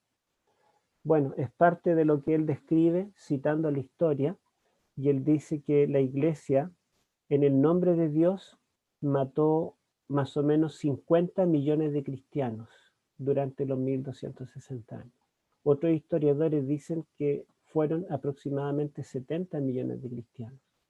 Y fíjense ustedes que en este sello dice que a este caballo, que ya no es blanco, este caballo es color muerte. Lo monta la muerte, lo sigue el sepulcro. Se le da poder para matar con espada, con hambre, con mortandad, con fieras. Y está describiendo exactamente lo que hizo la iglesia contra un grupo que también eran cristianos en ese largo periodo de tormento. Entonces, esto nos hace entender el quinto sello, cuando los mártires que murieron claman a gran voz: ¿hasta cuándo, Señor, nos juzgas y vengan nuestra sangre de los que mueren en la tierra? Esa pregunta, ¿hasta cuándo?, es la misma que está en Daniel 8:13. ¿Hasta cuándo? Y la respuesta ya es: hasta 2300 tardes y mañanas, luego el santuario será purificado. Bueno, esos sellos los veremos el próximo lunes. Aquí hemos visto los 4 primeros, los 4 jinetes del Apocalipsis, que los tenemos acá, ¿verdad? Los 4 jinetes del Apocalipsis. Pero el rollo donde están estos sellos está en las manos de Cristo. Ese es el cuarto, ¿verdad? El caballo color entre amarillo, verdoso, pálido, montado por la muerte. Y estos sellos no son el contenido del libro, es el contenido de los sellos. El libro todavía está cerrado, porque todavía quedan 3 sellos que no han sido abiertos. Y mientras quede un sello por desatar, significa que el libro todavía no está abierto. El contenido del libro se revelará después, ¿verdad? Bueno, hermanos, este sería la lección de los 7 sellos, los primeros 4, los 4 jinetes del Apocalipsis. Una historia triste, ¿verdad?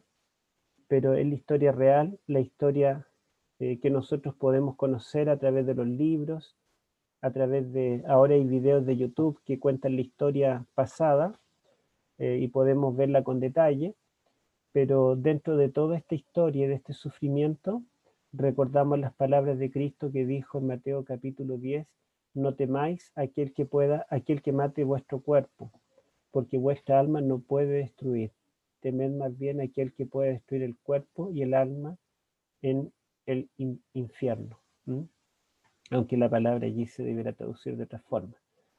Pero si el Señor permite y permitió estos sufrimientos, es porque Él tiene una recompensa mucho mayor. Y esta muerte, o esta vida, perdón, es una vida temporal. La verdadera vida que el Señor nos tiene preparado es la vida eterna, en el cielo.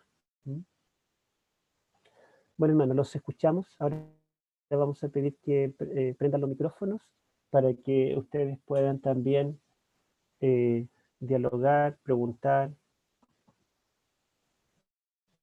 Me preguntan.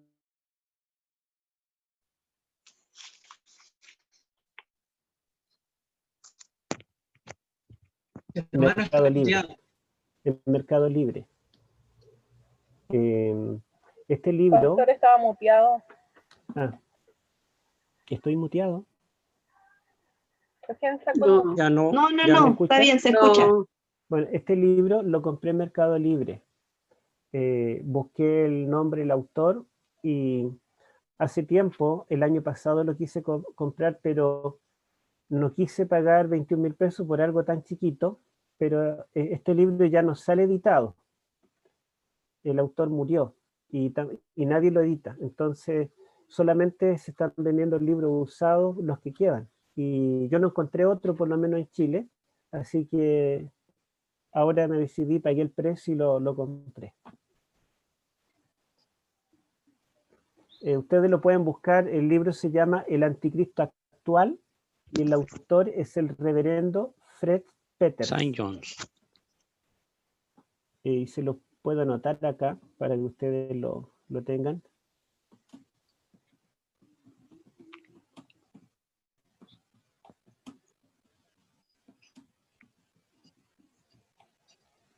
Allí está con el autor. Peters. No es Jones, es Fred Peters. Ese es el nombre del autor. Este autor cita mucho a un teólogo famoso en su tiempo que era H. Grattan Guinness. Y yo encontré sus libros gratis en PDF. Así que ustedes pueden buscar a H. Grattan Guinness y este erudito evangélico escocés. Hay varios libros de él en PDF en inglés, en internet. Incluso en la Universidad de Cambridge, en la biblioteca de la Universidad de Cambridge, encontré todos los libros de Grattan Guinness.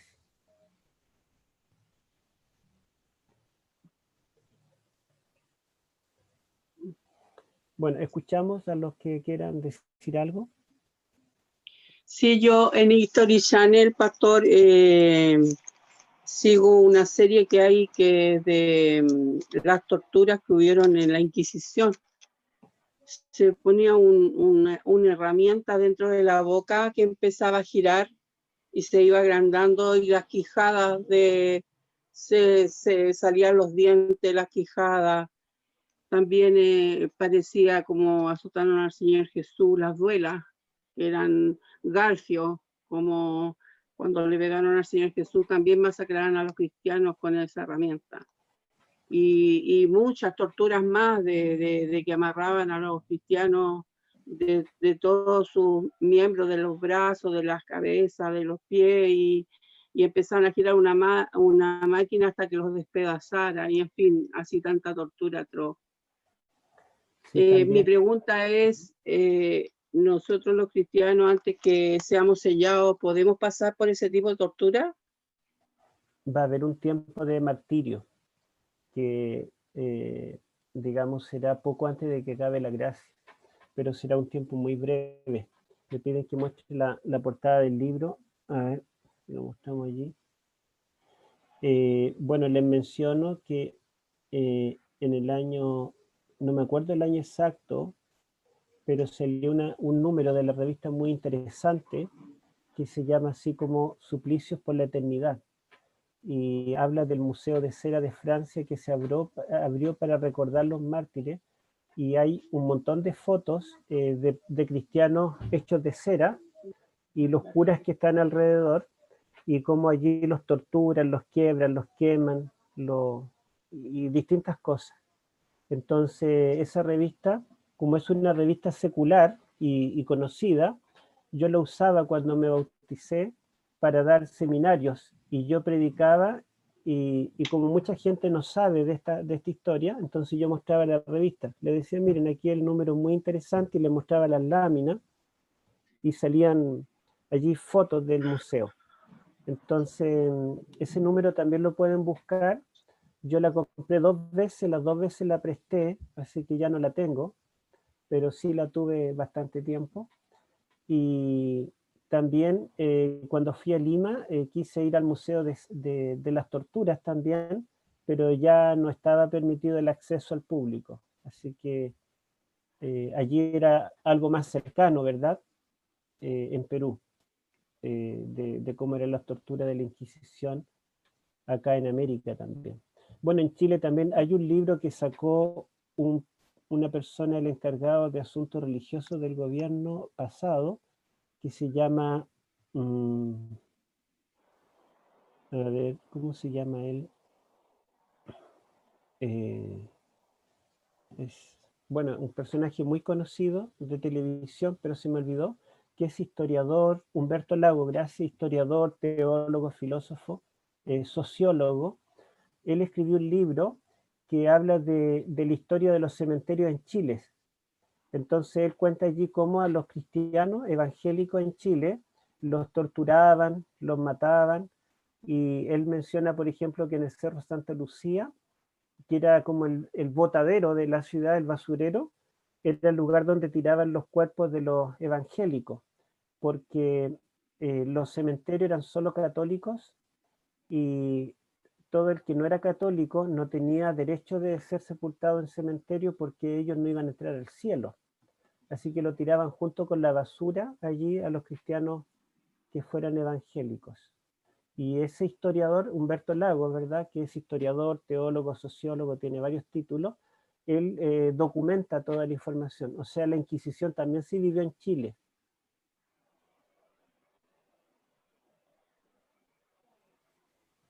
Teatro. En la iglesia de San Francisco hay un pequeño museo de la Inquisición. La verdad es que el Museo de la Iglesia de San Francisco, más que nada, muestra cómo los mismos sacerdotes se torturaban ellos cuando hacían penitencia. Muestra algunos instrumentos como la camisa con clavo y otras cosas, los azotes que ellos se pegaban. Me parece que no es de Inquisición netamente, porque no se reconoce acá, está como oculto. Existió la Inquisición, pero el Museo de San Francisco, yo fui una vez y me acuerdo que mostraba más que nada como instrumentos de tortura que ellos usaban para sí mismos, los sacerdotes.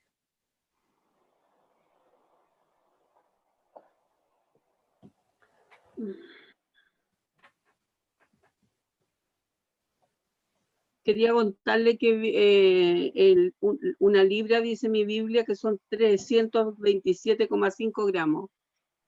Ya, o sea, 2 libras por un denario, es como poco más de medio kilo. ¿Mm? Hermano, quiero hacer una pregunta. Sí. Respecto a la, ¿no es cierto?, bueno, de lo que mostraba al principio, de la continuidad de cada, ¿no es cierto?, de cada jinete, cada caballo, hasta bueno, desde que es llamado, ¿no es cierto?, hasta el mismo tiempo del fin, es decir, todos se van sumando uno a otro, ¿no es cierto?, a medida que Sí. van siendo llamados. Entonces, quería reforzar esa idea para que me quede más claro del por qué, ¿no? O sea, igual entiendo, por ejemplo, como usted mencionó del primer caballo, que, ¿no es cierto?, va con la fuerza de la predicación del Evangelio, ¿no es cierto?, venciendo en el primer siglo. Y usted mencionaba que el Evangelio en realidad nunca se perdió a lo largo de la historia, nunca ha sucedido eso. Pero bueno, quería entender igual un poquito más como la razón de por qué no enmarca solamente un periodo, sino que se suman. Claro, justamente, como dice acá Sebastián, recordar que los 7 sellos son muy similares a las 7 iglesias, ¿verdad? Paralelo, pero las 7 iglesias podemos decir que tiene un comienzo, un término cada periodo, en cambio los 7 sellos es algo más activo, ¿verdad? Son caballos corriendo, personas gritando, y esto se va sumando. Hay un periodo característico de cada sello, pero los anteriores siguen activos también. Ahora, otra diferencia con la iglesia es que la iglesia nos muestra la condición interna de la iglesia. Yo conozco tus obras, ¿verdad? Lo bueno y lo malo de cada iglesia. Y hay un llamado a arrepentirse. Pero en cambio los sellos muestran cómo la iglesia se relaciona con el mundo exterior, con el imperio romano, ¿verdad? Con el mundo medieval, es decir, cómo la iglesia ha sido afectada por lo externo. En cambio, las 7 iglesias muestran cómo ha sido afectada internamente. Ustedes ven que la iglesia es atacada por dentro y por fuera. En las 7 iglesias podemos ver cómo el enemigo nos ataca por dentro y en los 7 sellos podemos ver cómo nos ataca desde fuera.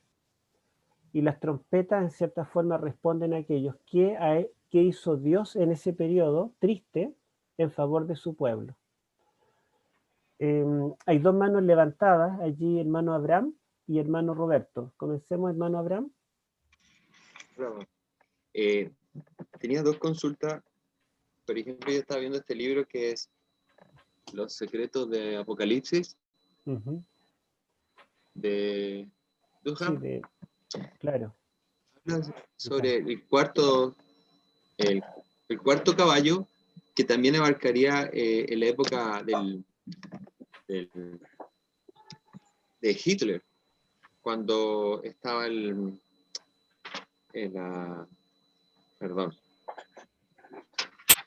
holocausto, cuando se perseguían a los judíos.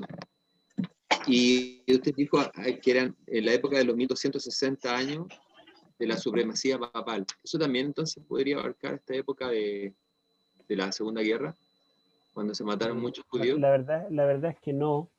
Quizá podríamos decir que históricamente la Iglesia Católica no solo persiguió durante los 1260 años, sino que estuvo involucrada directamente en las 2 guerras mundiales.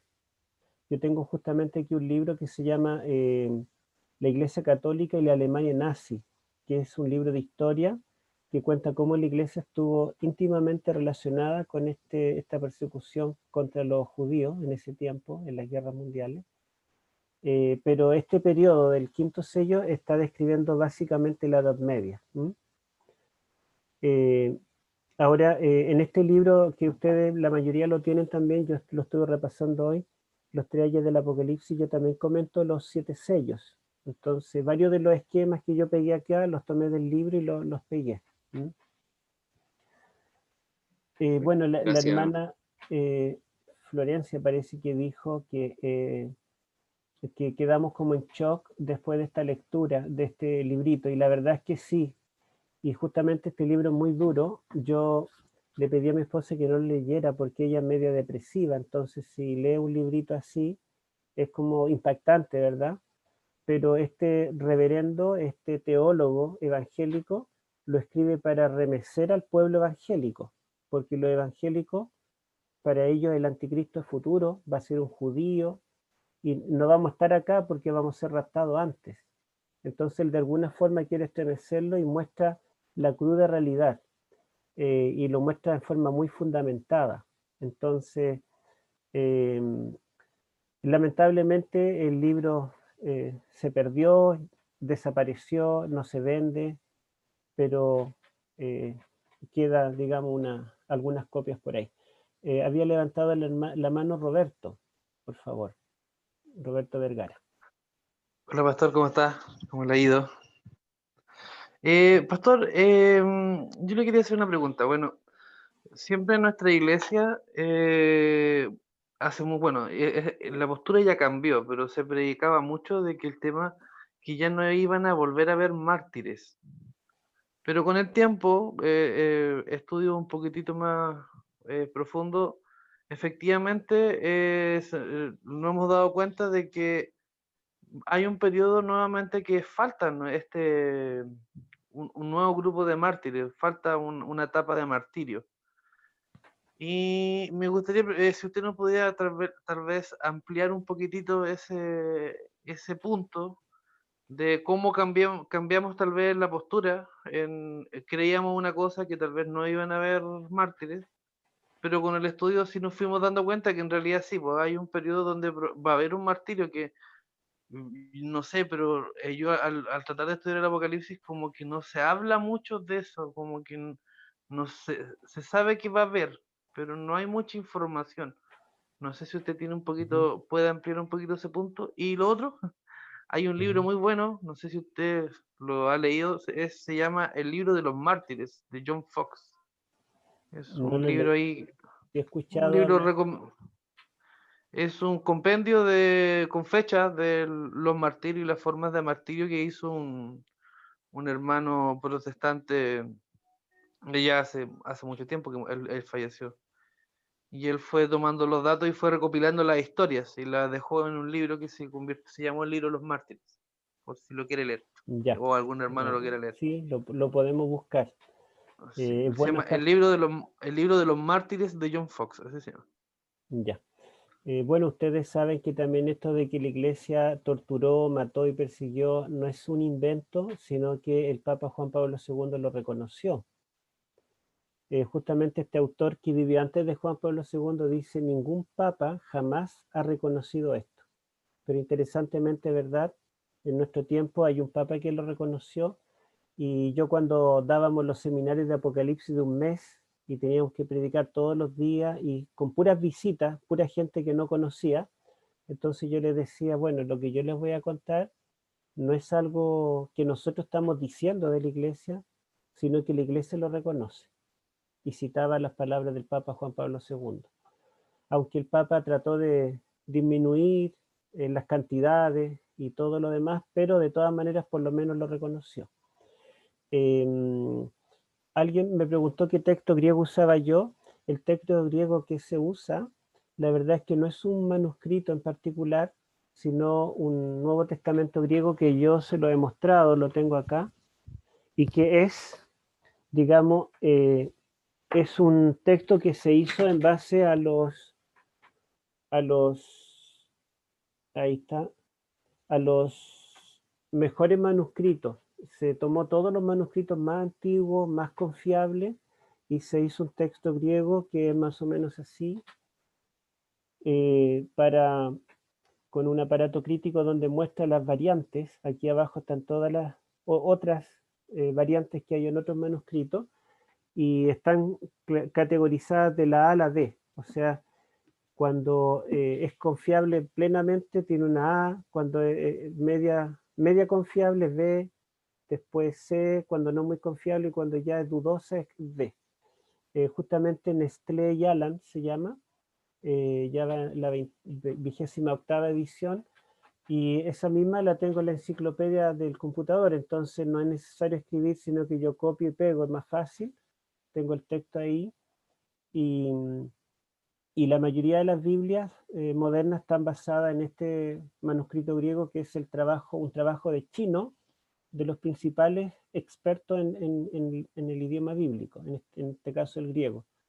Entonces, esto es lo que se usa. También existe como texto interlineal, que tiene, ¿verdad?, intercalado la traducción en español.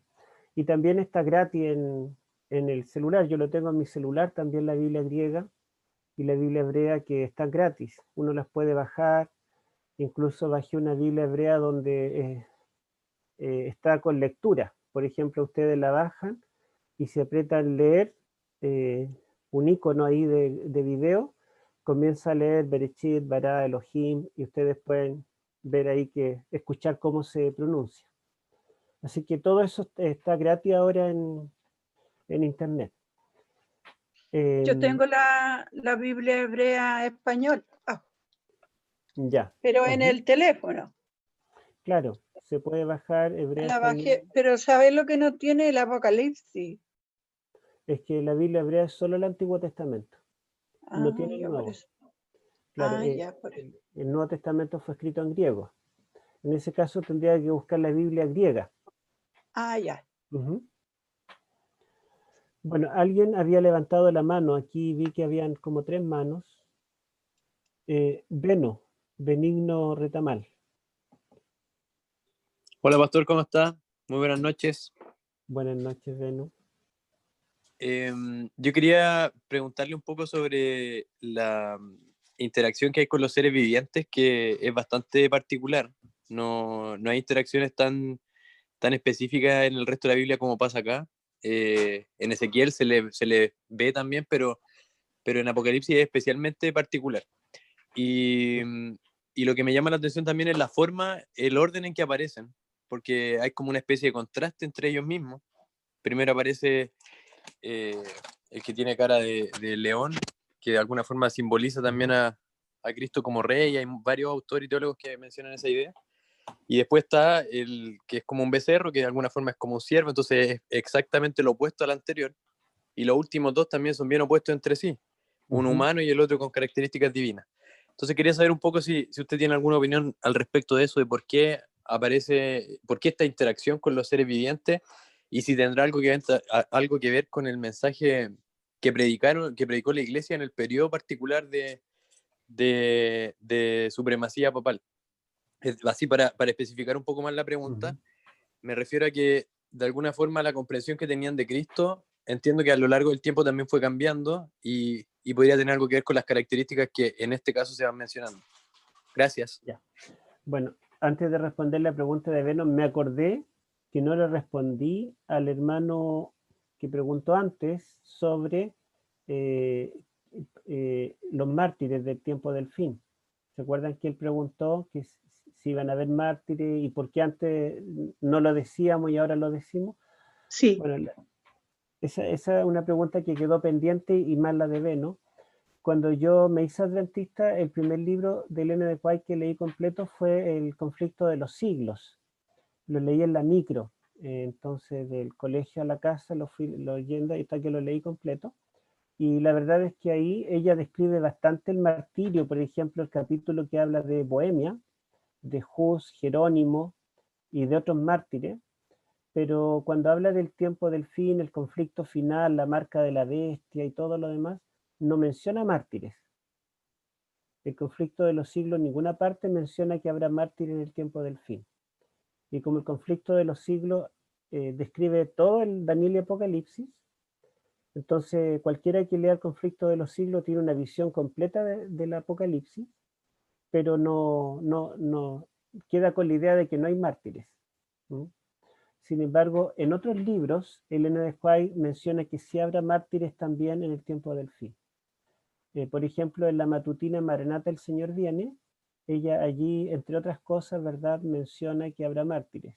No recuerdo si el libro Evento de los Últimos Días, pero independiente de digamos, de las declaraciones de la hermana de White, donde dice que habrá mártires también, en Apocalipsis hay algunos textos claros, el mismo quinto sello, que es posterior al cuarto, o sea, es posterior a la Edad Media, y dice que los mártires, los que ya fueron muertos, están clamando a Dios hasta cuándo, y se les dice que esperen un poco hasta que se complete el número de los consiervos que habrán de morir como ellos.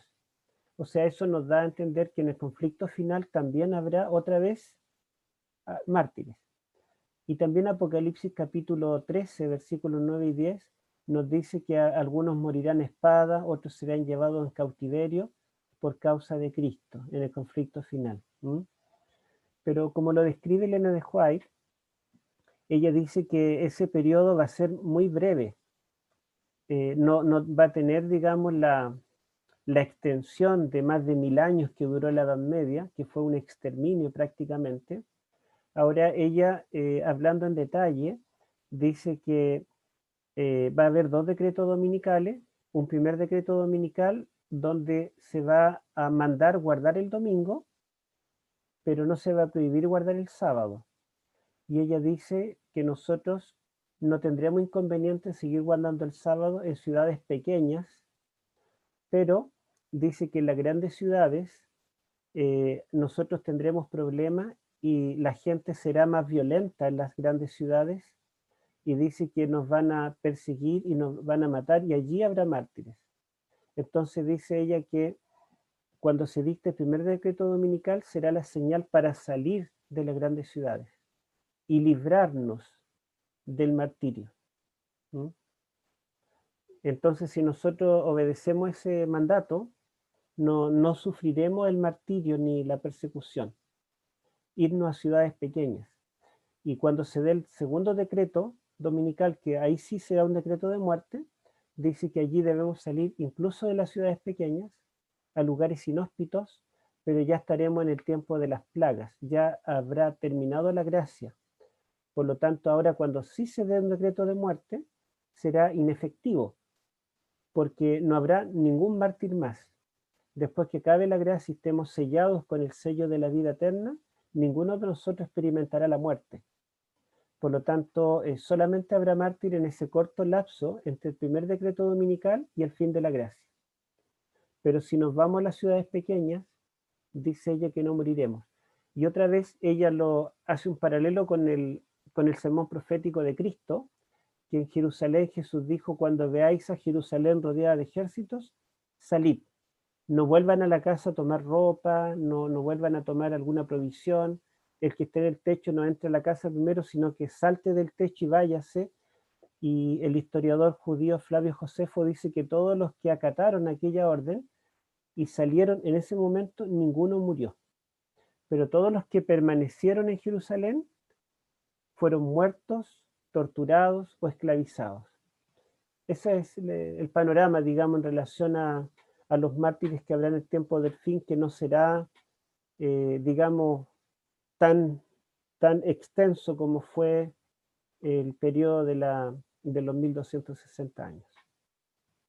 Y ahora sí la pregunta de Beno, en relación por qué justamente estos 4 seres vivientes llaman a estos 4 caballos, y ustedes pueden ver que en los siguientes sellos ya los seres vivientes no llaman a nadie, no intervienen.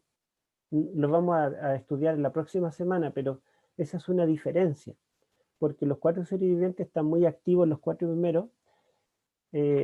Bueno, ¿por qué cada uno de los 4 en ese orden, primero, segundo, tercero, cuarto, llama a cada uno de los 4 caballos primero, segundo, tercero, cuarto?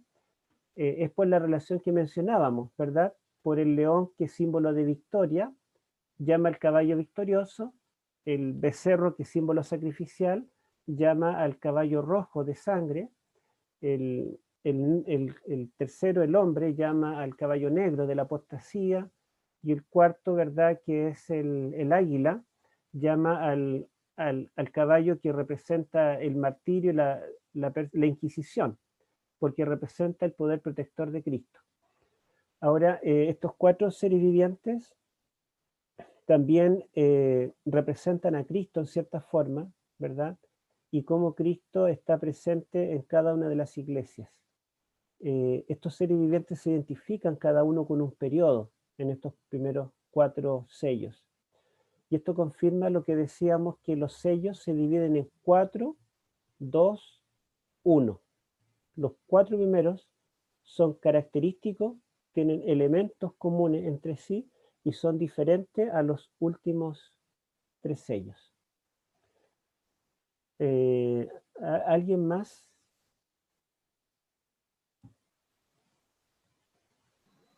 Yo, pastor, la última pregunta. ¿Ya? Ya. En este capítulo 6 de Apocalipsis, ¿existe algún mensaje de la verdad presente para este tiempo que nosotros debiéramos manejar como para predicar? No sé si se entiende mi pregunta, Manuel. ¿Qué es lo que debemos predicar? No, le decía si del capítulo 6 de Apocalipsis, ¿existe algún mensaje, hay dentro del capítulo un mensaje de la verdad presente, actual, para predicarla, que debemos como estudiar y debemos manejar bien como un mensaje, como el mensaje de los 3 ángeles, como el mensaje? Eso quería decir. Si existe algo, claro, que usted... En el caso de las iglesias, los sellos, las trompetas, siempre los últimos están hablando de nuestro tiempo. Nosotros estamos viviendo en el tiempo del 6º sello. Entonces eso sería la verdad presente, lo que describe nuestra época. Sin embargo, ustedes pueden ver que los 7 sellos, solamente con los 7 sellos nosotros podríamos dar perfectamente un curso, podríamos evangelizar a una persona repasando toda la historia de la iglesia cristiana. Yo me acuerdo cuando llegué a la iglesia había un esquema que mostraba los 7 sellos así en forma lineal, primero, segundo, tercero, cuarto, quinto. Entonces mostraba el caballo blanco, caballo rojo, y después caballo negro. Mostraba que el remanente, como que se veía abajo un grupito, era una línea, eran todas líneas, pero abajo la iglesia cristiana ya no tenía el mismo grosor, sino que era menor. Perdón, era al revés. La mayor parte de la línea apostataba, o sea, se veía que la iglesia caía y era una línea muy finita arriba que seguía recta el remanente, y siempre había un remanente, pero se veía cómo iba cayendo. Digamos, la iglesia que era recta al principio, toda lineal, había un periodo de apostasía y que después era la iglesia popular y la iglesia remanente era un pequeño grupo que permanecía fiel hasta el fin. Entonces, esto también nos puede servir para evangelizar, para contar la historia de la iglesia y mostrar cómo se anticipa la historia de la iglesia. Así también las 7 iglesias nos pueden servir. Se puede hacer una semana de oración predicando de un sello cada noche, de los 7. Ahora, el mundo evangélico interpreta a los 4 jinetes como contemporáneos. Ellos dicen que estos 4 sellos vendrán juntos después del rapto, que van a atormentar a la tierra, pero la verdad es que ustedes ven que son sucesivos porque son enumerados en forma ordinal. El primero, después se abre el segundo, después el tercero, y claramente esto comienza con el tiempo cuando el león de la tribu de Judá aparece como digno de abrir el libro, vencedor de la muerte, que Juan lo ve como el cordero inmolado, y está apuntando a la cruz. Y esto se extiende hasta que el cordero venga en el trono, ¿verdad? En las nubes. Entonces claramente está abarcando toda la historia de la iglesia cristiana y no está refiriéndose solamente a una etapa final.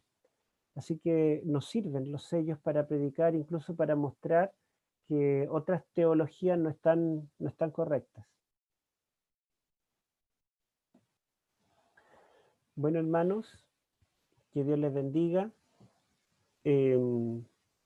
La próxima semana terminamos, si Dios quiere, los 7 sellos. Y bueno, fue como la nota dura esta lectura de este libro. Ustedes ven que la historia es un poco triste, pero sin embargo Dios pone y quita reyes, Dios muda los tiempos y las edades, y sabemos que Él nos tiene en sus manos y confiamos en sus planes. Amén. Me acuerdo que en un curso bíblico también decía como el cirujano que solo hiere para salvar. A veces no comprendemos algunas cosas, sin embargo podemos confiar en el Dios de amor. Bueno, vamos a orar. A ver a quién le pedimos. Hermana Gloria, ¿usted nos puede despedir en la oración? Amén, pastor. Ya. Inclinamos el rostro para orar. Bendito Dios y amado Padre, acudimos un grupo de tus hijos a tu trono de la gracia, Señor, para pedirte perdón por nuestros pecados, mi Señor, para que nos limpie de toda inmundicia, de toda maldad, para que nos haga mejor, hijos tuyos, cada día, para que nos rescate, Señor, de este mundo que perece, y para que nos rescate a esta luz admirable, para poder entender tus mensajes que tú estás usando a tu siervo, el pastor Urrutia, para que instruya a tus hijos, Señor. Gracias te damos por el inmenso amor que tú tienes para con nosotros. Ayúdanos a entender y que tu amor se manifieste en cada hogar aquí representado.